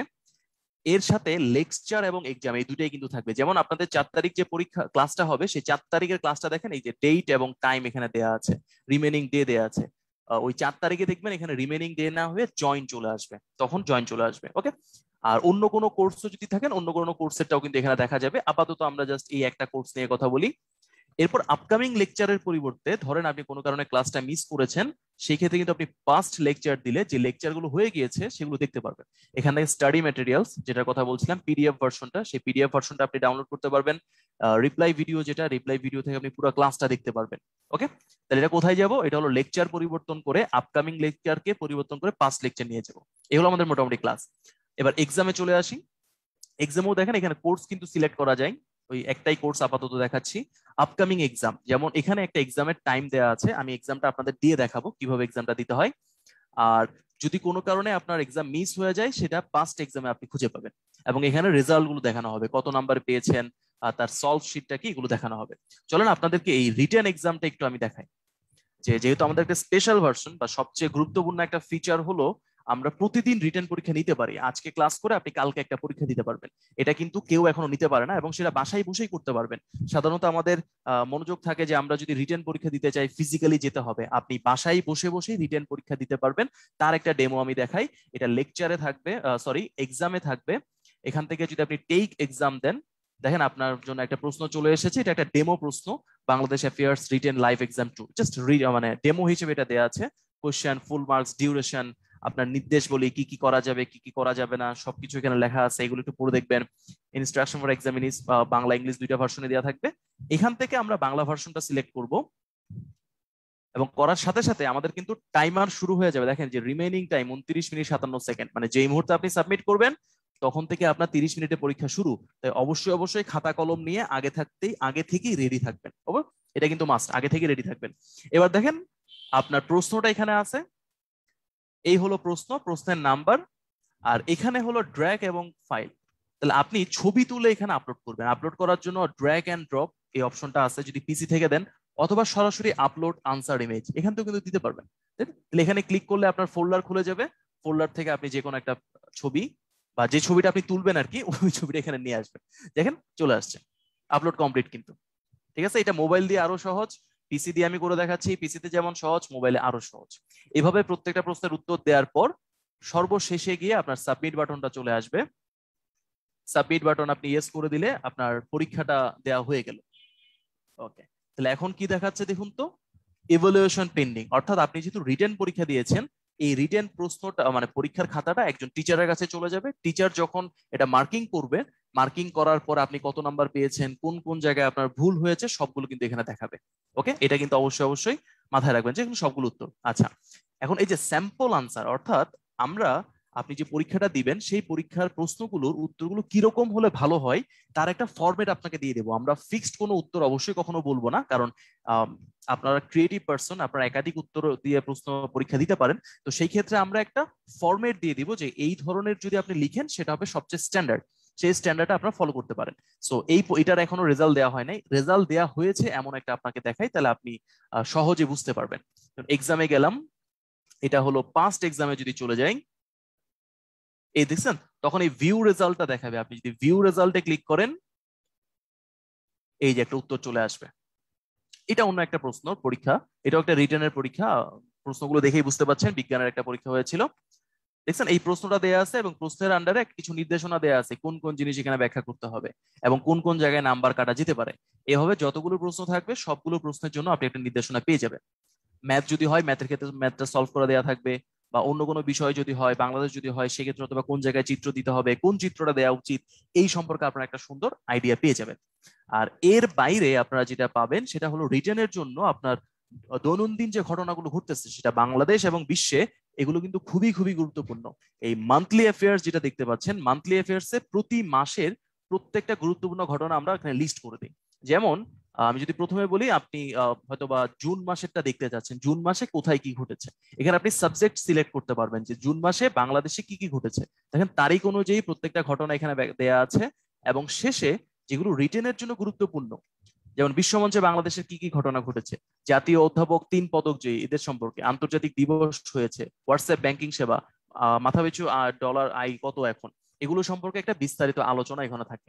এটা বাংলাদেশের জন্য যেমন থাকে, এটা আরো থাকবে আপনার জন্য আন্তর্জাতিকের জন্য এবং ইকোনমিকের জন্য, ইন্টারন্যাশনাল এবং ইকোনমিক। মানে বুঝতে পারছেন যে এই তিনটা জিনিস আমাদের প্রতিদিন পেপার পড়ে পড়ে বের করতে হয়। অবশ্যই আপনি প্রতিদিন পেপার পড়বেন, বাট তার একটা জিস্ট কিন্তু আমাদের ওয়েবসাইটে আপনি পেয়ে যাবেন। এই হলো মোটামুটি আপনি রেজিস্ট্রেশন কিভাবে করবেন এবং কিভাবে উত্তরণের ওয়েবসাইট আপনাকে হেল্প করতে পারবে তার একটা ছোট্ট জিস্ট।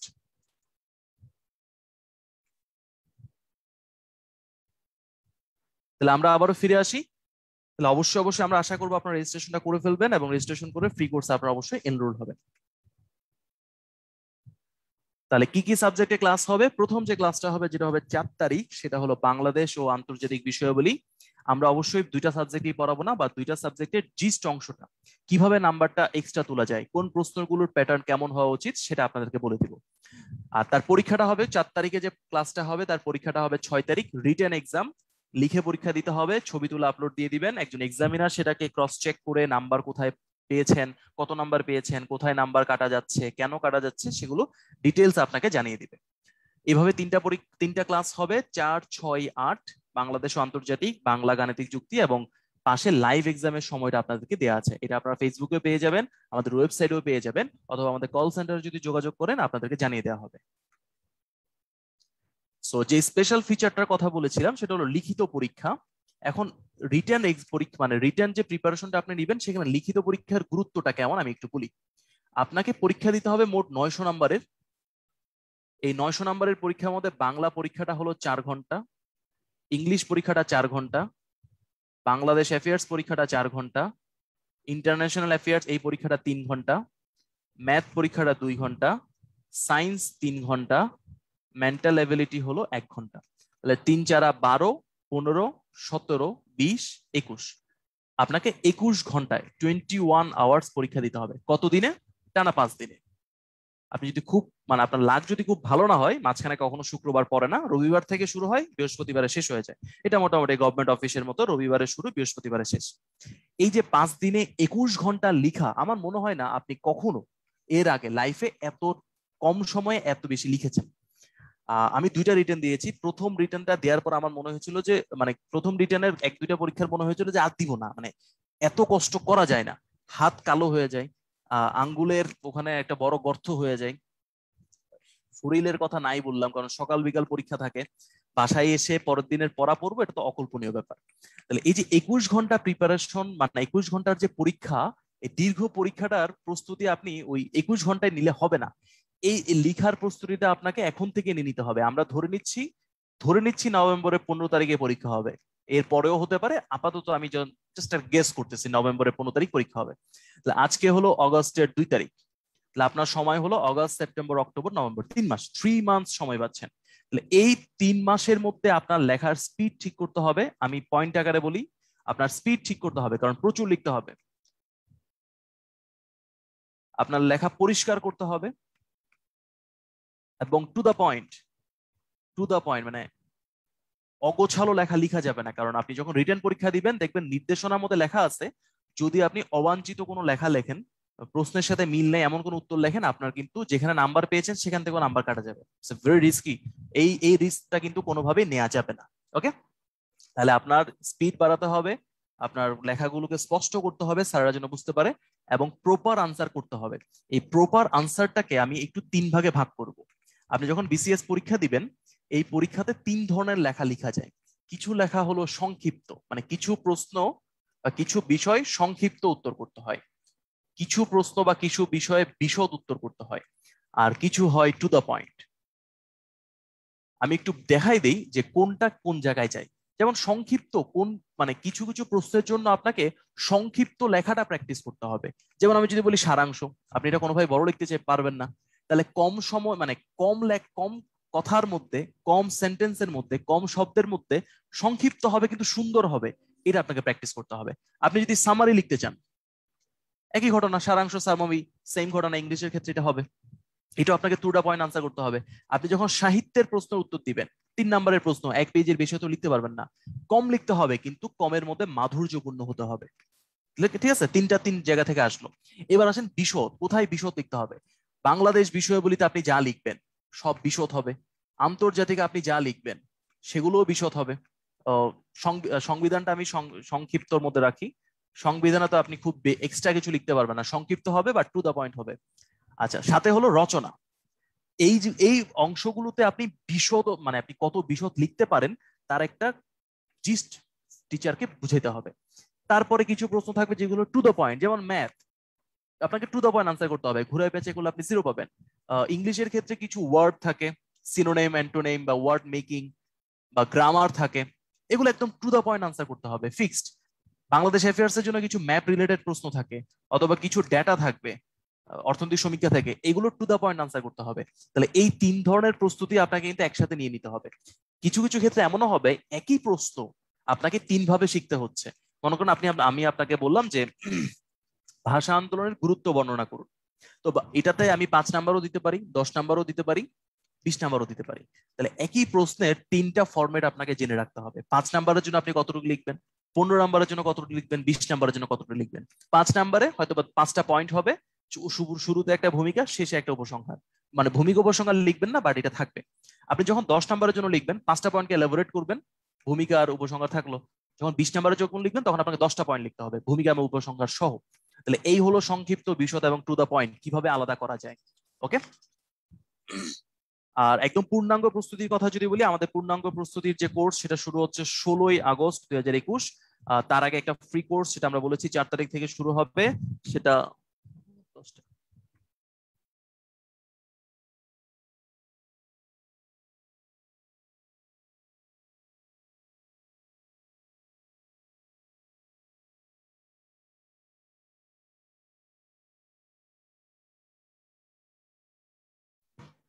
তো যেটা বলছিলাম, সরি একটু, আমাদের মূল কোর্সটা শুরু হচ্ছে 16 তারিখ থেকে, আর 4 তারিখ থেকে আমাদের ফ্রি কোর্সটা চলবে। ফ্রি কোর্সটা থেকে আপনি একদম পরিপূর্ণভাবে বুঝতে পারবেন কিভাবে উত্তরণের ক্লাসগুলো হবে, কিভাবে পরীক্ষাগুলো হবে, কিভাবে মডারেশন গুলো হবে, আপনার আনসার স্ক্রিপ্ট কিভাবে এভলিউশন হবে। এবং ফ্রি, মানে মূল কোর্সে যেহেতু আপনি খুব বেশি সিরিয়াস থাকবেন, কোনো ধরনের টেকনিক্যাল মিস্টেক বা যে কোনো ধরনের মিস্টেক যেন না হয়, সেক্ষেত্রে আপনি ফ্রি কোর্সে সব ধরনের ভুল সংশোধন করে নেবেন। তো মূল কোর্স সম্পর্কে আপনাদের সাথে একটু ছোট্ট করে আলোচনা করি। মূল কোর্সে থাকছে 80টি লেকচার ক্লাস। যেহেতু 3 মাস সময় আছে, 80টা লেকচারের মধ্যে আপনাদের সবকিছুই কভার করা হবে। প্রত্যেকটা লেকচারের সাথে সাথে ডেইলি পরীক্ষা হবে, আজকে ক্লাস হলে কালকে বা পরশু এরকম একটা সময় দিয়ে দেওয়া হবে, ডেইলি এক্সাম, 13টি সাবজেক্ট টেস্ট, 6টি ফাইনাল মডেল টেস্ট। আপনি 80টা প্রিন্টেড লেকচার শিট পাবেন। আপনি শুধু লেকচার শিট না, আসলে এর সাথে পিডিএফও পাবেন। যেদিন যে ক্লাসটা হবে, টিচার যেভাবে পড়াচ্ছে তার একটা পিডিএফ পাবেন, এবং ওই লেকচারের একটা লেকচার শিটও আপনি পাবেন, যেটা প্রিন্টেড, মানে হার্ড ম্যাটেরিয়াল। আপনি সফট ম্যাটেরিয়ালও পাচ্ছেন, হার্ড ম্যাটেরিয়ালও পাচ্ছেন। এর সাথে থাকছে একটা প্রশ্ন ব্যাংক, যেখানে বিগত বছরের সবগুলো প্রশ্ন দেয়া আছে। এইটার অন্যতম কাজ হলো প্রশ্ন অ্যানালাইসিস করার জন্য। যখন আপনার সামনে সবগুলো প্রশ্ন একসাথে থাকবে, আপনার অ্যানালাইসিস করাটা অনেক সহজ হয়ে যাবে।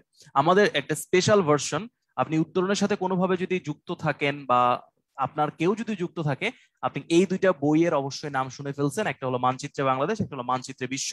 এখনো পর্যন্ত এত ভালো ম্যাপের বই কোথাও আপনি পাবেন না। দুইটা আমরা লিখিত জন্য ব্যবহার করছি। বাংলাদেশের টু দা পয়েন্ট যতগুলো জায়গা, যতভাবে বাংলাদেশকে রিপ্রেজেন্ট করা যায়, সবগুলো মানচিত্র আমরা এখানে ইনক্লুড করেছি। মানচিত্রে বিশ্ব, বিশ্বের প্রত্যেকটা দেশ বা প্রত্যেকটা দেশ হয়তো আমরা দেইনি, কিন্তু যতগুলো গুরুত্বপূর্ণ দেশ ছিল, একটা বিশ্বের মধ্যে যতগুলো গুরুত্বপূর্ণ ঐতিহ্যকে একসাথে দেখানো যায়, যতভাবে প্রশ্নে পরীক্ষা আসে, সবগুলো আমরা এই বইটা তো ইনক্লুড করেছি। আর পিডিএফ ক্লাস নোটের কথা তো বলে দিয়েছি। কোর্স ফি এখানে দেয়া আছে 10,000 টাকা। আচ্ছা, এখন ওই শুরুতেই বলেছিলাম যে একটু ছোট্ট করে ডিফারেন্ট কথাও বলবো। যারা এইবার 41st বিসিএস প্রিলি পরীক্ষা দেননি, অথবা আনফরচুনেটলি হয়তোবা খুব কম মার্জিনের জন্য এই প্রিলিটা আপনাদের মিস হয়ে গিয়েছে, তাদের জন্য আমরা অবশ্যই সমবেদিত। বাট আপনাদেরকে বলবো, উদ্যম হারানো যাবে না, কারণ 29শে অক্টোবর কিন্তু 43তম বিসিএস পরীক্ষাটা হয়ে যাবে। এবং আমরা আশা করছি গভর্নমেন্টের যে গণটিকা কার্যক্রম, এটা যদি সফল হয়, এবং এটা আশা করছি আমরা এটা অবশ্যই সফল হবে, তাহলে আগামী 2-3 মাসের মধ্যে দেশের পরিস্থিতি অনেক অনেক ভালো হবে। সেই ক্ষেত্রে আপনাদের অবশ্যই মাথায় রাখা উচিত যে পিএসসি নির্ধারিত যে সময় 29শে অক্টোবর, এই 29শে অক্টোবর আমরা আশা করছি পরীক্ষাটা হয়ে যাবে, 43তম বিসিএস। সেই ক্ষেত্রেও যেহেতু সময় আমাদের খুবই কম, আপনারা চাইলে প্রিলির একটা শর্ট কোর্স, যেটাকে আমরা ক্র্যাশ কোর্স বলছি, সেটা করে নিতে পারেন। এতে আপনাদের প্রস্তুতিটা পরিপূর্ণ হয়ে যাবে। সো এই পরীক্ষা মানে এই যে প্রিলি ক্র্যাশ কোর্স, সেটা শুরু হচ্ছে 8ই আগস্ট 2021। এটা সম্পর্কে একটু ছোট করে বিস্তারিত আমি বলে দিই। এখানে 50টা লেকচার ক্লাস হবে, 112টা ডেইলি এক্সাম, উইকলি এক্সাম থাকবে 20 সেট, মান্থলি এক্সাম থাকবে 5টি, 12টি সাবজেক্ট ফাইনাল, 5টি ফাইনাল মডেল টেস্ট। আপনি বিষয় ভিত্তিক 12টি প্রিপারেশন বই পাবেন, প্রশ্ন ব্যাংক পাবেন, যেটা সবচেয়ে বেশি গুরুত্বপূর্ণ, কারণ প্রতি বছরই বিসিএস এ কিছু প্রশ্ন কিন্তু রিপিট হয় বা রিলেটেড হয়, এটা কিন্তু অবশ্যই। আর পরীক্ষার 1-1.5 মাস আগে আমরা চেষ্টা করি 1.5 থেকে 2 মাস আগে এটা দিয়ে দেওয়ার। একটি মডেল টেস্ট বই পাবেন, যেটা অনলাইনে আপনি প্র্যাকটিসের সাথে সাথে বাসায় নিজে নিজেও প্র্যাকটিস করতে পারবেন। ক্লাসের সাথে প্রতিটা ক্লাসে পিডিএফ নোট পাচ্ছেন, প্রশ্নের অ্যানালাইসিস পাচ্ছেন সাথে সাথে, এবং এসএমএস এর রেজাল্ট পেয়ে যাচ্ছেন। আর এই ক্ষেত্রে আমাদের একটা ছাড় চলতেছে, এটা 8,000 টাকা যদিও, বাট এটা এখন 1,000 টাকা ছাড়ে চলছে। আর যদি যাদের মনে হয় যে আপনার ক্লাস মোটামুটি করা হচ্ছে, পড়া হয়ে গেছে, বাট প্র্যাকটিসটা কম, আপনার শুধু প্র্যাকটিস করা উচিত, তাদের জন্য কিন্তু এক্সাম ব্যাচ আমাদের আছে, যেটা হলো 5,000 টাকা। সো আমরা ইতিমধ্যে আপনাদের দেখিয়েছি উত্তরণ.একাডেমি, একটা সিঙ্গেল ক্লিকেই আপনি সব ধরনের প্রিপারেশন এখান থেকে নিতে পারবেন, এবং সবচেয়ে গোছানোর প্রস্তুতিতে উত্তরণ এখনো পর্যন্ত সবচেয়ে বেশি এগিয়ে। তো আমাদের একটা ছোট্ট মোটো ছিল, যেটা আমরা অনেক বড় করে দেখি, সেটা হলো বিসিএস কে সবসময় একটা ধোঁয়াশার মধ্যে রাখা হতো, যে এটা সবচেয়ে কঠিন পরীক্ষা, এটা সম্পর্কে মানুষ জানে না, এটা খুবই মানে এটা পাওয়াটা অনেকটা দুঃসাধ্য। বাট আমরা যেটা বিশ্বাস করি যে বিসিএস এমন একটা পরীক্ষা, যেটাতে ভালো করার জন্য অবশ্যই আপনাকে গোছানো প্রস্তুতি নিতে হবে। এবং এই গোছানো প্রস্তুতি কিভাবে নিবেন? আপনাকে পরিকল্পিত পরিশ্রম করতে হবে, কৌশল ঠিক রাখতে হবে, অগ্রাধিকার বাছাই করতে হবে, কোনটা আগে পড়বো কোনটা পরে পড়বো, এই যে ডেটাগুলো বিভিন্ন সময় পড়বেন, সেগুলোকে নিজের মতো করে সাজিয়ে রাখতে হবে। এবং সবচেয়ে গুরুত্বপূর্ণ, একই জিনিস বারবার রিভাইজ করা। আপনি অনেক বেশি পড়ে যে ভালো করবেন তার কোনো গ্যারান্টি নাই, কিন্তু এক পড়া যদি বারবার পড়েন, তাহলে অবশ্যই ভালো করতে পারবেন। আর তার চেয়েও গুরুত্বপূর্ণ হলো, আপনাকে মানসিকভাবে শক্ত হতে হবে, আপনার যে ইচ্ছাটা প্রবল হতে হবে, আপনার যে আগ্রহটা সেটা বাঁচিয়ে রাখতে হবে, এবং যে স্বপ্নটা দেখেছে স্বপ্ন বাস্তবায়নে আপনার সামর্থ্য এবং যোগ্যতা থাকতে হবে। এবং এই যোগ্যতাটা কিভাবে অর্জন করবেন? সময়ের সাথে সাথে অর্জন করবেন। আপনারা যারা বিভিন্ন জেলায় থেকে আমাদের সাথে যুক্ত হয়েছেন, প্রত্যেকটা জেলায় উদ্ভাস উন্মেষের ব্রাঞ্চ আছে, ফিজিক্যাল ব্রাঞ্চ, যাদের সাথে আপনারা সরাসরি যোগাযোগ করতে পারবেন। এই করোনার মধ্যে আমরা বলবো অবশ্যই অনলাইনে যোগাযোগ করবেন। অনলাইনে নাম্বারগুলো এখানে দেওয়া আছে, এগুলো উত্তরণের আপনারা যে ফেসবুক পেজ সেখানে পেয়ে যাবেন, উত্তরণ যে ওয়েবসাইট সেখানেও পেয়ে যাবেন। যে কোনো ব্রাঞ্চের সাথে আপনারা যোগাযোগ করে যে কোনো ইনফরমেশন জানতে পারবেন। এর বাইরেও কল সেন্টারে যোগাযোগ করে আপনারা যে কোনো ইনফরমেশন উত্তরণ সম্পর্কে জানতে পারবেন। তো আমরা এখন কিউএন্ডএ তে চলে যাব। আপনাদের যদি স্পেসিফিক কোনো প্রশ্ন থাকে, সেগুলো আপনারা ফেসবুকে কমেন্ট আকারে জানাতে পারেন, অথবা আমাদের জুমে যারা কানেক্টেড আছেন তারা কিউএন্ডএ তে এটা বলতে পারেন। আমরা চেষ্টা করব আপনাদের উত্তরগুলো দেওয়ার জন্য।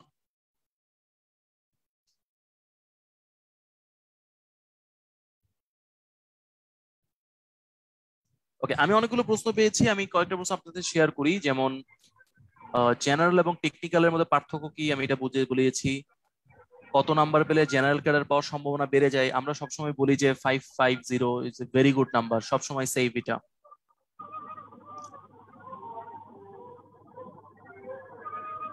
একজন বলেছেন শিক্ষা ক্যাডার কি শুধু একাডেমিক সাবজেক্ট কিনা? হ্যাঁ ভাইয়া, শিক্ষা ক্যাডার একাডেমিক সাবজেক্ট কি বোঝানো হচ্ছে। আচ্ছা, একটা গুরুত্বপূর্ণ প্রশ্ন পেয়েছি যে প্রিলিমিনারিতে কাটমার্ক কি সবার জন্য সেম থাকে কিনা? হ্যাঁ ভাইয়া, প্রিলিমিনারিতে কাটমার্ক সবার জন্যই সেম থাকে।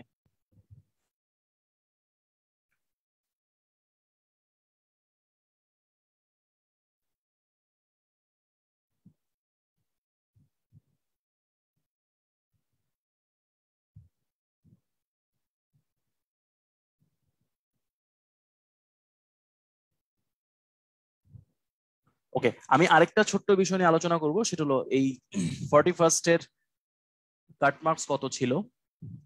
তো তার আগে আমি যারা প্যানেল লিস্টে আছেন তাদেরকে বলবো যে যে প্রশ্নগুলো আপনারা পেয়েছেন, অনেকক্ষণ ধরে বেশ কিছু প্রশ্ন ছিল, সেগুলোর যদি উত্তর জিস্ট আকারে আপনারা দিতে চান তাহলে প্লিজ একটু ফ্লোর নিয়ে জিস্ট আকারে বলে দেন। অনেকগুলো প্রশ্ন এখানে ছিল সাবজেক্ট রিলেটেড। এগুলো কেউ কেউ মানে অনেকেই হয়তো বা চ্যাট বক্সে দেখেছে, সবাই হয়তো বা চ্যাট বক্সে দেখেনি। কেউ একজন ফ্লোর নিয়ে যদি উত্তরণ সম্পর্কিত বা ভর্তি সংক্রান্ত কোনো কিছু ইনফরমেশন শেয়ার করতে চান, একটু ফ্লোর নিয়ে আপনারা বলতে পারেন। মামুন ভাই বা লেবু ভাই বা জুয়েল ভাই। সৌরভ দা, ওই যে একটা কোশ্চেন বলতেছিল কোভিডের কারণে লেকচার শিট গুলা কোথা থেকে সংগ্রহ করা যাবে। জি, তো আমাদের উদ্ভাসন মেশের বাংলাদেশের মোটামুটি 58টা ব্রাঞ্চ থেকে এটা আপনার নিকটস্থ ব্রাঞ্চ থেকে সংগ্রহ করতে পারবেন। তারপরেও ওখানে আমাদের 27টা জেলাতে কোনো ব্রাঞ্চ নাই, সেগুলোতে আমাদের টিম মেম্বার ভাইয়াদের নাম্বার দেওয়া আছে, তারা অবস্থান করতেছে। যদি ওই জেলায় আপনি ভর্তি হন, আপনার কাছে তারা বই পৌঁছাই দিবে, লেকচার শিট গুলো। তো এটা একটা কোশ্চেন ছিল। এবং ভাইয়ারা ভর্তির জন্য যদি বলা হয়, ভাইয়ারা ভর্তির ক্ষেত্রেও তাদেরকে হেল্প করবে, সেখানে ওই 2টা স্লাইডে আমাদের নাম্বারগুলো দেওয়া আছে ভাইয়া। Thank you. আর জুয়েল ভাই বা মামুন ভাই আরো কিছু স্পেসিফিক প্রশ্ন ছিল, এগুলোর উত্তর যদি একটু বলে দেন দেখে দেখে।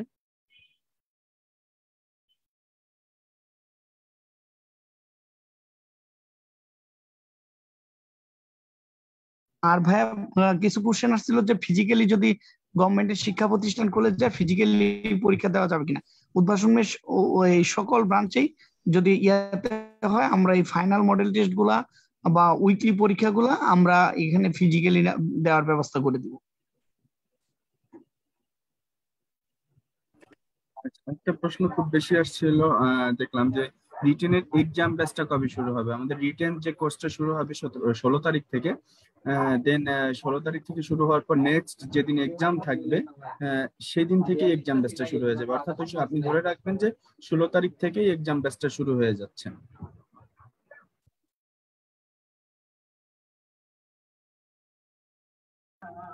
দাদা, হ্যাঁ দাদা, ওই যে আমরা একটা ফাইল পাঠিয়েছিলাম গুগল ডক, ওটা একটু এইটা বলে দেন। আমি বলে দিব না। আচ্ছা, আর আরেকটা ছোট্ট ইনফরমেশন আপনাদের সাথে শেয়ার করি। আপনাদেরকে মেসেজ দিয়ে একটা ফাইল শেয়ার করা হয়েছে। যারা যারা এবার 41st বিসিএস এ উত্তীর্ণ হয়েছেন তাদেরকে শুভকামনা জানিয়ে আপনারা এই ফাইলটা যদি একটু ফিল আপ করে দিতেন তাহলে আমাদের জন্য খুব সুবিধা হতো। সুজন দাদা, আপনি আরেকটু ডিটেলস বললে ভালো হয় ফাইলটা সম্পর্কে। আমরা মূলত এই ফাইলটা পাঠিয়েছি হচ্ছে যারা যারা প্রিলি পাস করেছেন তাদের হচ্ছে রোল নাম্বার এবং ইনফরমেশন গুলো জানার জন্য, যাতে আমরা হচ্ছে পরবর্তীতে তাদের সাথে যোগাযোগ করতে পারি এবং বিভিন্ন ধরনের ইনফরমেশন দিয়ে হেল্প করতে পারি। এই কারণে হচ্ছে এই গুগল ডকটা পাঠিয়েছি। অনেকে বলছে ফাইলটা পাইনি, সেই ক্ষেত্রে আমরা হয়তো বা ফেসবুকে এটা আবার শেয়ার করে দিতে পারি নাকি? এটা তাহলে আমরা আগামীকাল হয়তো বা আমরা ফেসবুকে এটা শেয়ার করে দেব। ঠিক আছে,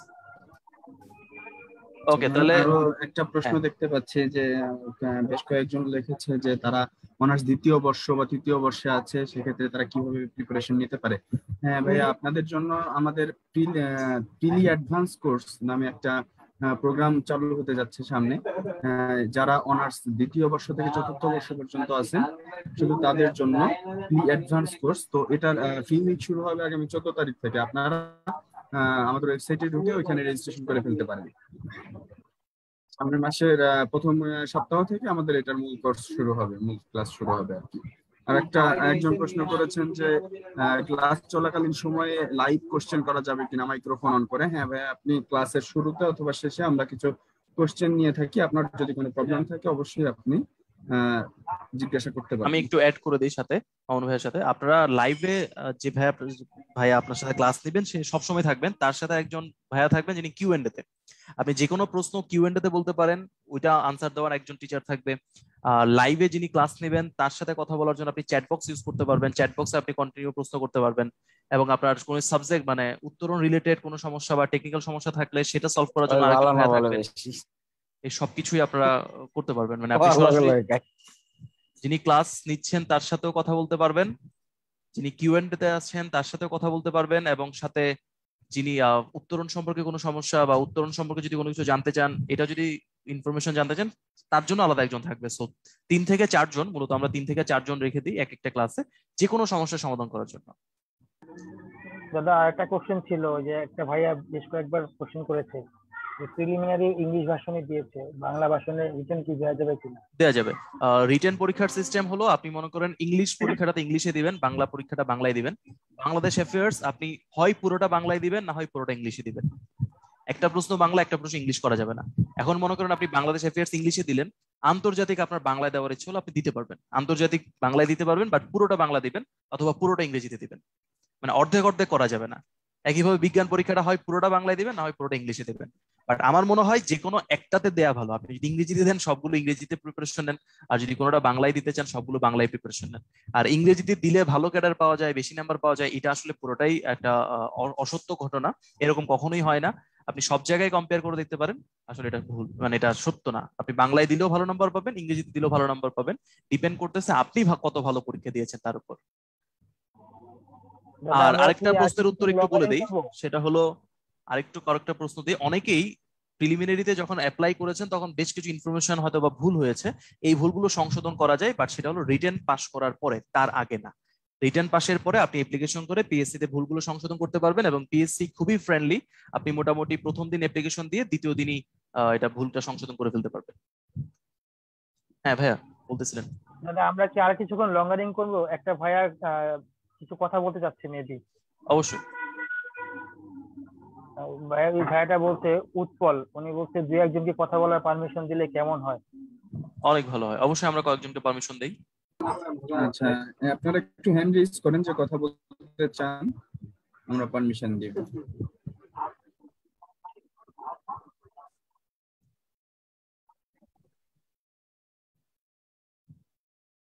রাসেল রাজিউন, আপনি কোশ্চেন করতে পারেন। জি, আসসালামু আলাইকুম ভাইয়া। আমি আসলে আপনাদের সাথে অনেকদিন ধরে লেগে আছি।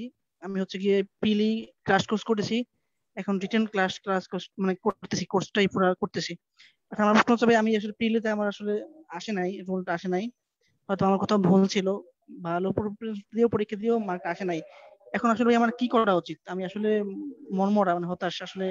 আমার বয়স এখন আছে 2.5 বছরের মতো, মানে আমি আসলে কোনো কিল ক্লিয়ার পাচ্ছি না। যদি একটু সাজেশন করতেন, রিটেন হ্যাঁ, কন্টিনিউ করবো? প্রথমত আপনাকে বলি ভাইয়া, আপনার এই যে বিসিএস এর যাত্রাটা শেষ হবে যেদিন আপনার গ্যাজেটে নাম আসবে, তার আগ পর্যন্ত কিন্তু আপনার এই যাত্রা শেষ হবে না।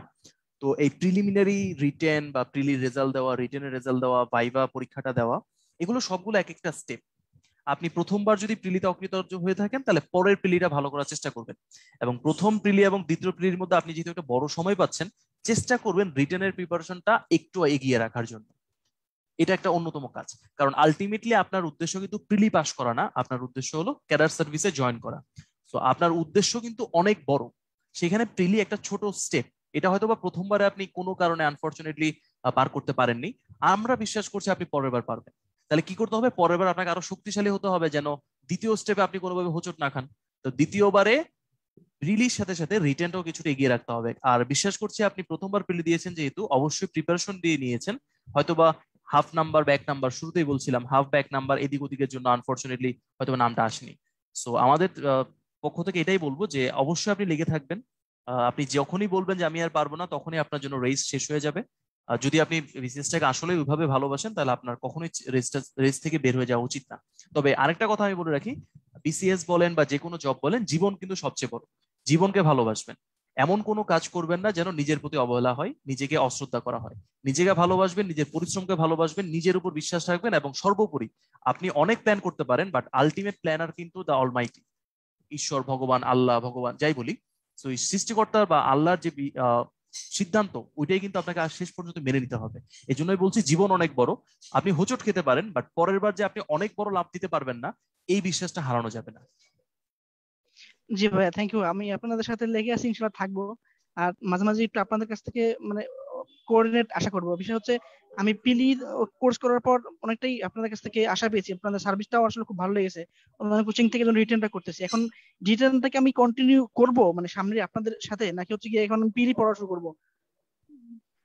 আমি ব্যক্তিগতভাবে যেটা বিশ্বাস করি, আপনার যদি একটা প্রপার রিটেন প্রিপারেশন থাকে, মানে একটা রিটেন আপনি প্রপারলি প্রিপারেশন নিয়ে নিয়েছেন, তাহলে পরের বার প্রিলি উতরানো আপনার জন্য খুব একটা কষ্টসাধ্য হবে না। কারণ একটা প্রপার রিটেন প্রিপারেশন নিলে আপনি প্রিলির 100 থেকে 110টা এমসিকিউ খুব ইজিলি পেরে যাবেন। পারা উচিত যদি রিটেন ভালোভাবে পড়ে থাকেন। তো আর মানে প্রিলি পরীক্ষার আগের 1 মাস একটু ভালো মতো চর্চা যদি করেন, ওই নেগেটিভ নাম্বারটা কমে যাবে। আর আপনারা হয়তো অনেকটা গেস করে ফেলেছেন যে এবারের প্রিলিতে যে কাট মার্কস সেটা হয়তো বা 100-এর একটু নিচেই ছিল, 100-এর উপরে আশা করছি কোনোভাবেই ছিল না। সো 100 বা 110 কিন্তু সবসময় খুবই ভালো নাম্বার। তো আপনি যদি এই কনফিডেন্সটা গ্রো করতে পারেন বা এমন একটা স্টেজে চলে আসতে পারেন যখন আপনি যেভাবেই পরীক্ষা দেন না কেন 100+ সবসময় থাকে বা 110-এর মতো পেয়ে যান, তখন কিন্তু বলা যায় যে হ্যাঁ, আপনার প্রিলি মোটামুটি কনফার্ম হয়ে যাবে। তো আমার মনে হয় একটা পরিপূর্ণ রিটার্ন প্রিপারেশন আপনাকে আপনার প্রিলি ভীতি যেটা, এটাকে দূর করতে পারে। আচ্ছা, আশা, আপনাকে পারমিশন দেওয়া হয়েছে। আশা, আপনি মাইক্রোফোন অন করে কথা বলতে পারেন। থ্যাংক ইউ ভাইয়া। আমার প্রশ্ন হচ্ছে উদ্ভাস কি উত্তরণ কি ইংলিশে কোনো স্টাডি ম্যাটেরিয়াল প্রোভাইড করবে? ইংলিশ ভার্সন জি, না, ইংলিশ আপাতত ভার্সন। ইংলিশ ভার্সনে স্টাডি ম্যাটেরিয়াল আমরা প্রোভাইড করছি না ভাইয়া। আচ্ছা, ঠিক আছে, থ্যাংক ইউ।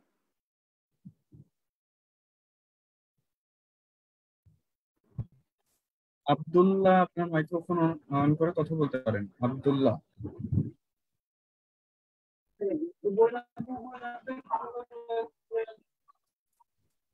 হয়তো নেই। রবিউল ইসলাম, আপনি মাইক্রোফোন অন করে কথা বলতে পারেন। রবিউল ইসলাম। আসসালামু আলাইকুম। ওয়ালাইকুম আসসালাম ভাইয়া।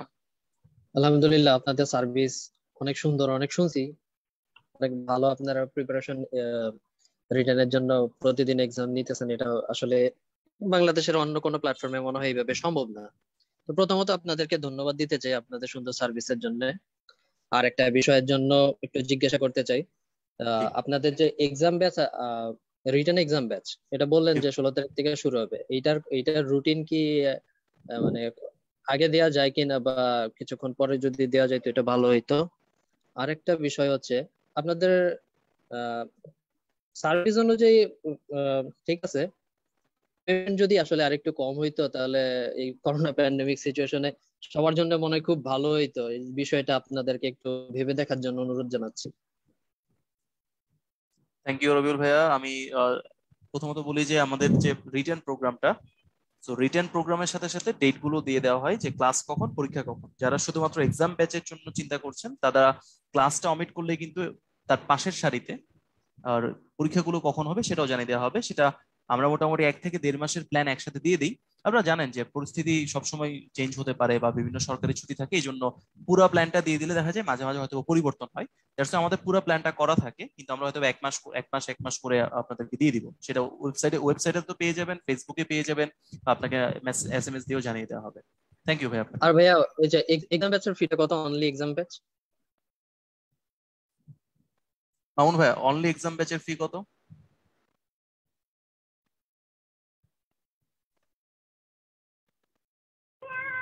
হ্যাঁ, 5,000 টাকা। ওকে ভাইয়া, আপনাদেরকে অনেক অনেক ধন্যবাদ। উত্তরণ আরো অনেক দূর যাক। আপনাদের জন্য অনেক বেশি দোয়া রইলো, ভালোবাসা রইলো। ভালো থাকবেন আপনারা। থ্যাংক ইউ ভাইয়া। সরি ভাই, আমার নেটে একটু ডিস্টার্ব দিয়েছিল। এবিএস প্রীতম, আপনি কোশ্চেন করতে পারেন। জি ভাইয়া, আমি বলতে চাচ্ছিলাম যে 41 রিটেনের অ্যাডভান্স ব্যাচে ছিলাম, এখন আমি ওই মিসড এক্সাম গুলো কি আবার দিতে পারবো? যে এক্সাম গুলো মিস হয়ে গেছে এগুলো তো আপনি আর দিতে পারবেন না, তবে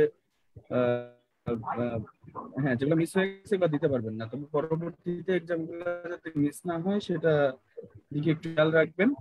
যদি একেবারেই সময় না থাকে, সেহেতু আপনি মোটামুটি যে ভাইয়া যেটা দেখায় দিল আপনি অ্যাটেন্ড করে রাখলে দেখা যাচ্ছে যে পরবর্তীতে আমাদের যে সলিউশন শিটটা আছে একটা মডিউল ওইটা পেয়ে যাবেন।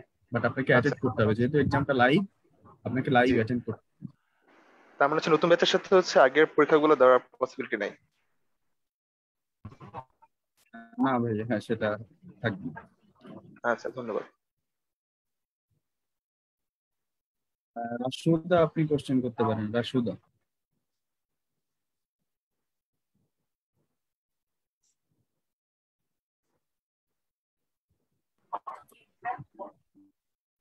আমরা আর একটা কোশ্চেন নিই। রিয়াজ আহমেদ। রিয়াজ আহমেদ, আপনি কোশ্চেন করতে পারেন।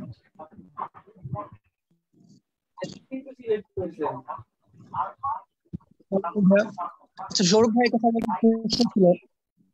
জি ভাইয়া।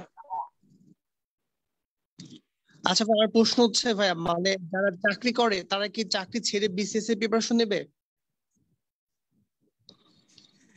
এটা তো ভাই খুব কঠিন প্রশ্ন করে ফেললেন। এখন আমি হ্যাঁ বললেও বিপদ, না বললেও বিপদ। আমার পক্ষ থেকে বলি, যদি আপনার চাকরিটা এমন হয় যে আপনি এর বাইরেও পড়াশোনা করতে পারবেন, তাহলে অবশ্যই এখন চাকরিটা ভাই করা উচিত। আমি ভাইয়া, আমি অনার্স ফাইনাল ইয়ারে পড়ি এখন। ফাইনাল ইয়ার এক্সাম হয়তো বা ডিসেম্বর হবে, বাট আমি ইন্টারমিডিয়েটের পরে একটা জবে ঢুকছিলাম গভর্নমেন্ট, কিন্তু যদিও এটা তৃতীয় শ্রেণীর, তো সেই জন্য আর কি মাঝে মাঝে ফ্রাস্ট্রেশনে থাকে ভাইয়া। সেই জন্য ভাবতেছি যে চাকরিটাকে ছেড়ে দেবো, বিসিএস এর প্রিপারেশন দেবো নাকি এটা। ওকে, আমি আপনার ব্যাপারটা বুঝতে পেরেছি। তাহলে আমি একটা ছোট্ট উদাহরণ দেই আর কি। আপনি যখন বিসিএস পরীক্ষা দাও, আমি একটু দূরের কথা বলছি, মনে করেন আজ থেকে 3-4 বছর পরে যদি চিন্তা করেন আর কি। আপনি বিসিএস পরীক্ষাতে যারা ভালো করেছে তাদের মতো অনেক ক্যাটাগরির মানুষ পাবেন। তার মধ্যে 2টা ক্যাটাগরি খুব কমন, যাদের একটা হলো বিসিএস ছাড়া যারা আর কোনো পরীক্ষা দেয় নাই, শুধুমাত্র বিসিএস পরীক্ষা দিয়েছে, সময় লেগেছে, বাট এটাতেই ভালো করেছে। আরেকটা পাবেন যারা হয়তোবা প্রথমবার ভালো করেনি, দ্বিতীয় বা তৃতীয়বারে ভালো করেছে, কিন্তু এর মাঝখান যে সময়টা ছিল তারা অন্য কোনো জবে এক্সপিরিয়েন্স তাদের আছে, হলো সেকেন্ড ক্যাটাগরি। থার্ড ক্যাটাগরি হলো যারা মানে অন্য একটা ভালো জবে ছিল, সেই ভালো জবে থেকে হয়তোবা ট্রাই করেছে বিসিএস এ, ঠান্ডা মাথায় পরীক্ষা দিচ্ছে, বাট ভালো রেজাল্ট করে ফেলছে, সে বিসিএস এ সুইচ করে চলে আসছে। এর বাইরেও কিছু ক্যাটাগরি আছে, বাট প্রথম যে 2টা ক্যাটাগরি, একটা হলো শুধু বিসিএস করে ভালো করা, আর একটা হলো অন্য জব করা, সাথে বিসিএস এর জন্য সময় বের করে ভালো করা। দুইজনকে যখন আপনি জিজ্ঞেস করবেন, দেখবেন দুইজনেরই আগ্রহ মোটামুটি সম লেভেলের ছিল। আপনি যদি জব ছেড়ে দেন, আপনি কিন্তু 24 ঘন্টা পড়াশোনা করবেন না, এটা কেউ করে না, করা সম্ভব না। তাহলে কতক্ষণ পড়বেন? 8-9 ঘন্টা পড়বেন, এটাও অনেক বেশি। মানে বর্তমান যে যুগ, এই যুগে, মানে এত স্মার্ট যুগে, অনলাইন অ্যাক্টিভিটির যুগে এত বেশি পড়াশোনা করাটা অনেক টাফ। ঠান্ডা মাথায় একদম মনোযোগ ভাবে 5-6 ঘন্টাও কিন্তু অনেক বেশি পড়াশোনা করা যায়। তো জবটা যদি আপনার এমন হয় যে আপনি চাকরি করতেছেন 7 ঘন্টা, কিন্তু ওই চাকরির যে প্রেশার সেটা আপনার উপর থাকতেছে 20 ঘন্টা, তাহলে এটা অবশ্যই আপনার শুধুমাত্র জব না, এটা আপনার লাইফের জন্য কিন্তু হার্মফুল। আপনি জীবনে যে কাজটা করে বেঁচে থাকছেন, সেই কাজটা থেকে শুধু আপনি টাকা পাচ্ছেন, আনন্দ পাচ্ছেন না, তাহলে আপনার লাইফটা কিন্তু ওই এনজয় করা হলো না। এনজয় করার অর্থ আমি যে শুধু চিল করে ঘুরে বেড়ানো এটাকে বলছি না। মানে মানুষের লাইফের অনেকগুলো পার্ট থাকে, ফ্যামিলি থাকে, ফ্রেন্ডস থাকে, ইউনিয়ন থাকে, সোসাইটি থাকে, এবং জব থাকে। মানে job is a part of life, not life. একটা সময় গিয়ে হয়তো বা দুইটার মধ্যে মিক্সচার হয়ে যায়। তা আমি আপনাকে বলবো, আপনি যে জবটা এখন করছেন তার মানে পার্সপেক্টিভটা চিন্তা করেন, যে এই জবটা ছেড়ে দিলে আপনার কি কি ঘটনা ঘটতে পারে। Note it down, right it down, এটা লিখেন। আপনি জবটা যদি করে প্রিপারেশন নেন, আপনার কি কি সমস্যা হতে পারে, এটাও রাইট ইট ডাউন। দেন দুইটার মধ্যে কম্পেয়ার করেন, যে আপনার যদি সার্ভাইভাল ইনস্টিংক্ট হয়, তাহলে অবশ্যই আমি বলবো না যে একটা মানুষের সার্ভাইভালের সময় আমি যদি বলি যে ভাই চাকরি ছেড়ে দিয়ে এটা করেন, এটা ঠিক না। কিন্তু যদি একটা মানুষ কষ্ট করে করে একটা স্টেজে চলে আসছে, সে এখন সার্ভাইভ করতে পারবে, সাস্টেইন করতে পারবে, এখন সে একটা বড় জাম্প করতে চাই, ডেফিনেটলি সে জাম্পটা করার জন্য তাকে একটু পিছপা হতে হবে। পিছপাটা কি? জবটা ওই মুহূর্তে হয়তো বা ডিসঅ্যালাউ করে নিজেকে একটু বেশি সময় দেওয়া। তাই প্রত্যেকটা মানুষের পার্সপেক্টিভ আলাদা। আপনি নিজের পয়েন্টগুলো ফাইন্ড আউট করেন, ফ্রেন্ডদের সাথে কথা বলতে পারেন। আমি প্রথমে বলবো ফ্যামিলির সাথে কথা বলতে। আপনার বড় যারা আছে, গার্জিয়ান যারা আছে, তাদের সাথে কথা বলেন। ক্লোজ পার্সনের সাথে কথা বলেন। কোনো হেল্পফুল ব্রাদার বা বিগ ব্রাদার বা সিনিয়র সিস্টার থাকলে তার সাথে কথা বলেন। ফাইন্ড ইট আউট, সবকিছু মিলে তারপর ডিসিশনটা নেবেন। হুট করে ডিসিশন না নেওয়াটাই আমার মনে হয় ভালো। হাসানুজ্জামান ভাই, আপনি কোশ্চেন করতে পারেন। হাসানুজ্জামান। জি, থ্যাংক ইউ। আসসালামু আলাইকুম ভাইয়া, ইট ওয়াজ আ ওয়ান্ডারফুল সেশন। মানে আমি একজন আন্ডার গ্রাজুয়েট লেভেলের স্টুডেন্ট রাইট নাও ইঞ্জিনিয়ারিং সেকশনে।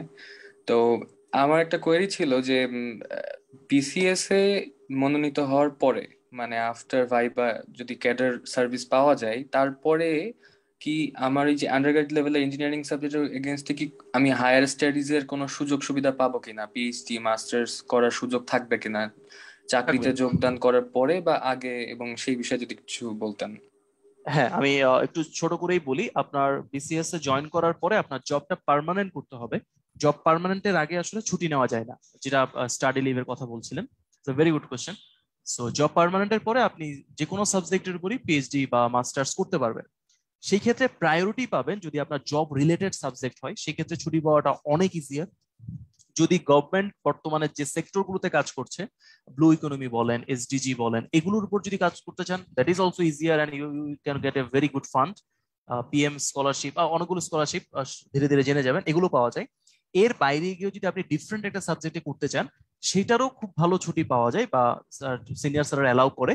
বাট আপনাকে একটা প্রপার রিজন দিতে হবে যে আপনি ওই সাবজেক্টটা যেহেতু পড়বেন, আপনি একজন গভর্নমেন্ট সার্ভেন্ট, আপনাকে যে ছুটিটা দেওয়া হবে সেটা গভর্নমেন্ট এই শর্তে দিবে যে আপনি এসে ওই কাজ বা ওই সাবজেক্টের নলেজটা কোথায় কাজে লাগাবেন সেটা কিন্তু আপনাকে ফাইন্ড আউট করতে হবে। So there is always opportunity, just you have to find it out. That's a very good question Hasanuzzaman, very good question. Thank you. আর একটু আচ্ছা, নির্ঝর আপনি কোশ্চেন করতে পারেন। নির্ঝর, ওকে, এটা লাস্ট কোশ্চেন। আমার একটু 5 মিনিট সময় লাগতো, আমি তো একটা প্রমিস করছিলাম একটা জিনিস নিয়ে কথা বলবো। নির্ঝর, আপনি কোশ্চেন করেন ভাইয়া। Will finish. মেবি উনি নাই ভাই, তাহলে আমরা শুরু করতে পারি। ওকে, তো আমি লাস্টে একটু আপনাদের চ্যাট বক্সে শেষবারের মতো লেখেন তো দেখি, এইবার প্রিলিমিনারিতে কাট মার্কস কত ছিল, 41st এর প্রিলির কাট মার্কস কত ছিল, আপনারা কি ভাবেন? ফেসবুকে যারা আছেন তারা কমেন্ট করে জানাতে পারেন, যারা আমাদের সাথে জুমে কানেক্টেড আছেন তারা চ্যাট বক্সে জানাতে পারেন, কিউএনডি তো জানাতে পারেন।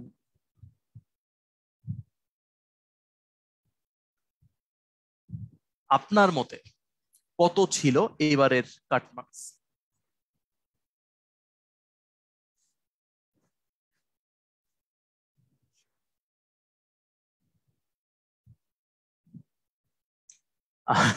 একজন লিখছে 90 থেকে 110। এত বড় রেঞ্জ তো কাট মার্ক করতে পারে না।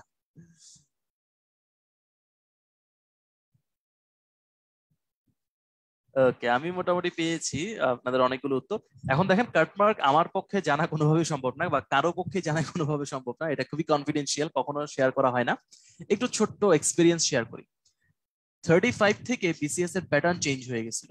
35 থেকে আমি লেখা শুরু করি, 35, 36, 37, 38, 39 তো স্পেশাল ছিল, দেন 40 এন্ড ফাইনালি 41। এবার কোশ্চেন প্যাটার্ন গুলো একটু বলি। 35 এ হঠাৎ করে 200 নম্বরের পরীক্ষা, একটা বিশাল পরিবর্তন সিলেবাস, এবং কোয়েশ্চেনটা ছিল যথেষ্ট হার্ড, তুলনামূলকভাবে কঠিন ছিল। 36 এ যেহেতু অলরেডি এক্সপিরিয়েন্স সবাই পেয়ে গেছে এবং কোয়েশ্চেনটাও তুলনামূলক সহজ ছিল, আমি সহজ তো কখনোই বলবো না, তুলনামূলক সহজ ছিল, বা বিগত বছরে কিছু কোয়েশ্চেন বেশি কমন পড়ছিল। 37 এ এটা আবার আগের মতো কিছুটা হার্ডের দিকে ঝুলে যায়, এবং 38 এ আবারও এসে কিছুটা ইজির দিকে ঝুঁকেছে। 40 তে এসে এটা আবারও হার্ডের দিকে ঝুঁকে। 41 এ এসে ইজি হওয়ার উচিত ছিল, বাট কেন যেন প্রশ্নটা একটু হার্ডের দিকে ঝুঁকেছে, প্যাটার্ন চেঞ্জ করে। এবার আমি কাটমার্ক গুলো মোটামুটি এভারেজ যেগুলো ধরে নেওয়া হয় আর কি, 35 এ 86 to 88 কে ধরা হতো কাটমার্কস, ফিক্সড কেউ জানে না, ধরা হতো। মোটামুটি 86 বা 88 যারা পাইছে তারা মন্তব্য করতেছে, প্রপারলি যারা 88 পাইছে, অনেকে হয়তো বলছে যে আমি 100 পাইছি বা টিকে নাই, ওইটা আলাদা, ওই ক্যালকুলেশন আমি করতেছি না। প্রপারলি যারা চিন্তা করছে 88 পাইছে তারা টিকে গেছে। 36 এ এই নাম্বারটা বেড়ে যায়, এটা মোটামুটি 110 প্লাস হয়ে যায়, 110 এর উপরে চলে যায়। 37 এ এটা চলে আসে 98 to 100। 38 এ এটা চলে যায় 100, প্রায় 15 এর কাছাকাছি। 40 তে এটা চলে আসে 102। 41 এ এটা চলে যায় 96 থেকে 98 এর মতো। এবার আমি আপনাকে যে প্যাটার্নটা বোঝানোর চেষ্টা করতেছি আর কি, যে প্রশ্ন তুলনামূলক হার্ড হতে পারে, তুলনামূলক অপেক্ষাকৃত একটু ইজি হতে পারে। আপনার যতগুলো হার্ড কোশ্চেন ছিল, হার্ড কোশ্চেনের নাম্বারগুলো একটু দেখেন তো ভালো মতো। আগে 88 ছিল, যেটা এখন চলে আসছে 98। সো এখানে 100 ছিল, তার মানে হলো আপনি একটা হার্ড কোশ্চেনে যদি 100+ পান, প্রিলি পাস করার সম্ভাবনা অনেক অনেক বেশি। আমি সবগুলো হার্ডকে একসাথে চিন্তা করতেছি। হার্ড কোশ্চেনে 100+ পাওয়া মানে হলো আপনার প্রিলি পাস করা অনেক সহজ হয়ে যাচ্ছে। আর যদি তুলনামূলক ইজি কোশ্চেন গুলোকে একটু সার্টিফাই করি, এই যে ইজি এগুলোতে কিন্তু নাম্বারটা 150 115-র কাছাকাছি, তো আমি 118 ধরি। তাহলে সহজ কোশ্চেনে 100 এবং ইজি কোশ্চেনে 118 যদি পান, এখনো পর্যন্ত যে অ্যানালাইসিস বলতেছে তা বলতেছে আপনি প্রিলি পাস করবেন। তাহলে আপনি দুইটা মিলে যদি 120-এর একটা সলিড প্রিপারেশন নেন, তাহলে আপনার কিন্তু প্রিলি অলওয়েজ কনফার্ম হয়ে যাচ্ছে। এই 120 কিন্তু আউট অফ 200, এটা একটু মাথায় রেখেন। আপনি কিন্তু 80টা প্রশ্ন না দাগিয়েও 120টা কারেক্ট করলে আপনি প্রিলি পাস করে ফেলবেন। সেম ঘটনা কিন্তু রিটেনের জন্য না। এটা এই জন্যই বলা যে প্রিলিতে যেমন আপনি একটা বড় পোর্শন না পড়েই ভালো করতে পারতেছেন, রিটেন আপনি এটা পারবেন না, কারণ রিটেন আপনাকে সব প্রশ্নের উত্তর লিখে আসতে হবে। এমন অনেক প্রশ্ন থাকবে, ট্রাস্ট মি, অনেকগুলো প্রশ্ন পেতে পারেন যেগুলো আপনি কখনো পড়েন নাই বা যেগুলোর প্রপার ডাটা আপনার কাছে নাই। স্টিল আপনাকে সেটা আনসার করতে হবে। কিভাবে? আপনি বাকি যেগুলো পড়েছেন সেখান থেকে ধার নিয়ে নিয়ে আনসার করতে হবে এবং ভাব বাচ্চা আনসার করতে হবে। এমন ভাবে আনসার করতে হবে টিচার যেন বুঝতে না পারে, মানে টিচার বুঝতে পারবে আপনি পারেন না, বাট এটা যেন বুঝতে না পারে আপনি কিছুই লিখতে না পারেন। টিচার অ্যাটলিস্ট আপনার প্রশ্নের উত্তরটা পড়ে টিচারের মাইন্ডসেটে যেন এটা চলে আসে যে স্টুডেন্টের এই প্রশ্নটা কমন আসে নাই, বাট ছেলেটা এত পরিশ্রম করছে যে এই প্রশ্নটা সে সুন্দরভাবে লিখছে। এই মাইন্ডসেটটা যদি আপনি টিচারকে দিতে পারেন, তাহলে দেখবেন আপনার অটোমেটিক নাম্বার বেড়ে যাচ্ছে। তো আমি আমার পর্যায় থেকে এখানেই শেষ করছি। আপনাদের জন্য অনেক অনেক শুভকামনা। 41-এ যারা পাস করেছেন, যাদের রোল নাম্বার পাওয়া গিয়েছে, আপনাদের জন্য অনেক অনেক শুভকামনা। All the best. রিটেনের জন্য প্রস্তুত নেন। যারা আনফরচুনেটলি এবার হয়তোবা কিছু নাম্বারের জন্য ঝরে গেছেন, তাদেরকে বলবো দ্বিগুণ উদ্যমে আবারও ফিরে আসেন, কারণ this is not the end. সকল এন্ড থেকে একটা বিগিনিং শুরু হয়। আপনার পরবর্তী মানে আপনার যে বিগিনিং এখন শুরু হবে তার এন্ড হয়তোবা অনেক অনেক বেশি সুন্দর হবে। কখনোই নিজেকে মনে করবেন না যে এখানে আমি শেষ হয়ে যাচ্ছি বা এটাই আমার শেষ স্টেপ। এভরি স্টেপ মানে every end step can start a new step. Trust in that. So আমার পক্ষ থেকে শেষ করে দিচ্ছি। সবাইকে আসসালামু আলাইকুম এবং শুভরাত্রি। টিমের পক্ষ থেকে যদি কেউ কিছু বলতে চান, প্লিজ কিছু বলে আজকের অনুষ্ঠানটা এখানে শেষ করতে পারেন। ধন্যবাদ ভাইয়াকে সুন্দরভাবে সেমিনারটা অনেক গুছিয়ে বলার জন্য। আশা করি অনেকেরই অনেক উপকারে আসবে। তো এরপরে যেটা হচ্ছে যে আপনাদের তো ডিটেইলস বলে দেওয়া হলো সেমিনারে সব প্রোগ্রাম সম্পর্কে। এরপরেও যদি আপনাদের জানার কোনো কিছু থাকে, সেক্ষেত্রে আমাদের যে হটলাইন নাম্বারটা আছে, হটলাইন নাম্বারটাতে ফোন দিয়ে আপনারা যে কোনো কিছু জিজ্ঞাসা করে জেনে নিতে পারবেন। এছাড়াও আপনাদের নিকটস্থ যে ব্রাঞ্চগুলো আছে, আমাদের ওয়েবসাইটে রুটিনের নিচে দেখবেন যে সব ব্রাঞ্চের ফোন নাম্বার দেওয়া আছে। আপনারা ব্রাঞ্চের ফোন নাম্বারে ফোন দিয়েও আপনারা আপনাদের জিজ্ঞাসাগুলো করতে পারবেন এবং সেখান থেকে সার্ভিসগুলো নিতে পারবেন। ভাইয়ারা আর কেউ কিছু বলবেন? শেষ করে দিন। ঠিক আছে, তাহলে আজকে এ পর্যন্তই। সবাই ভালো থাকবেন। আল্লাহ হাফিজ।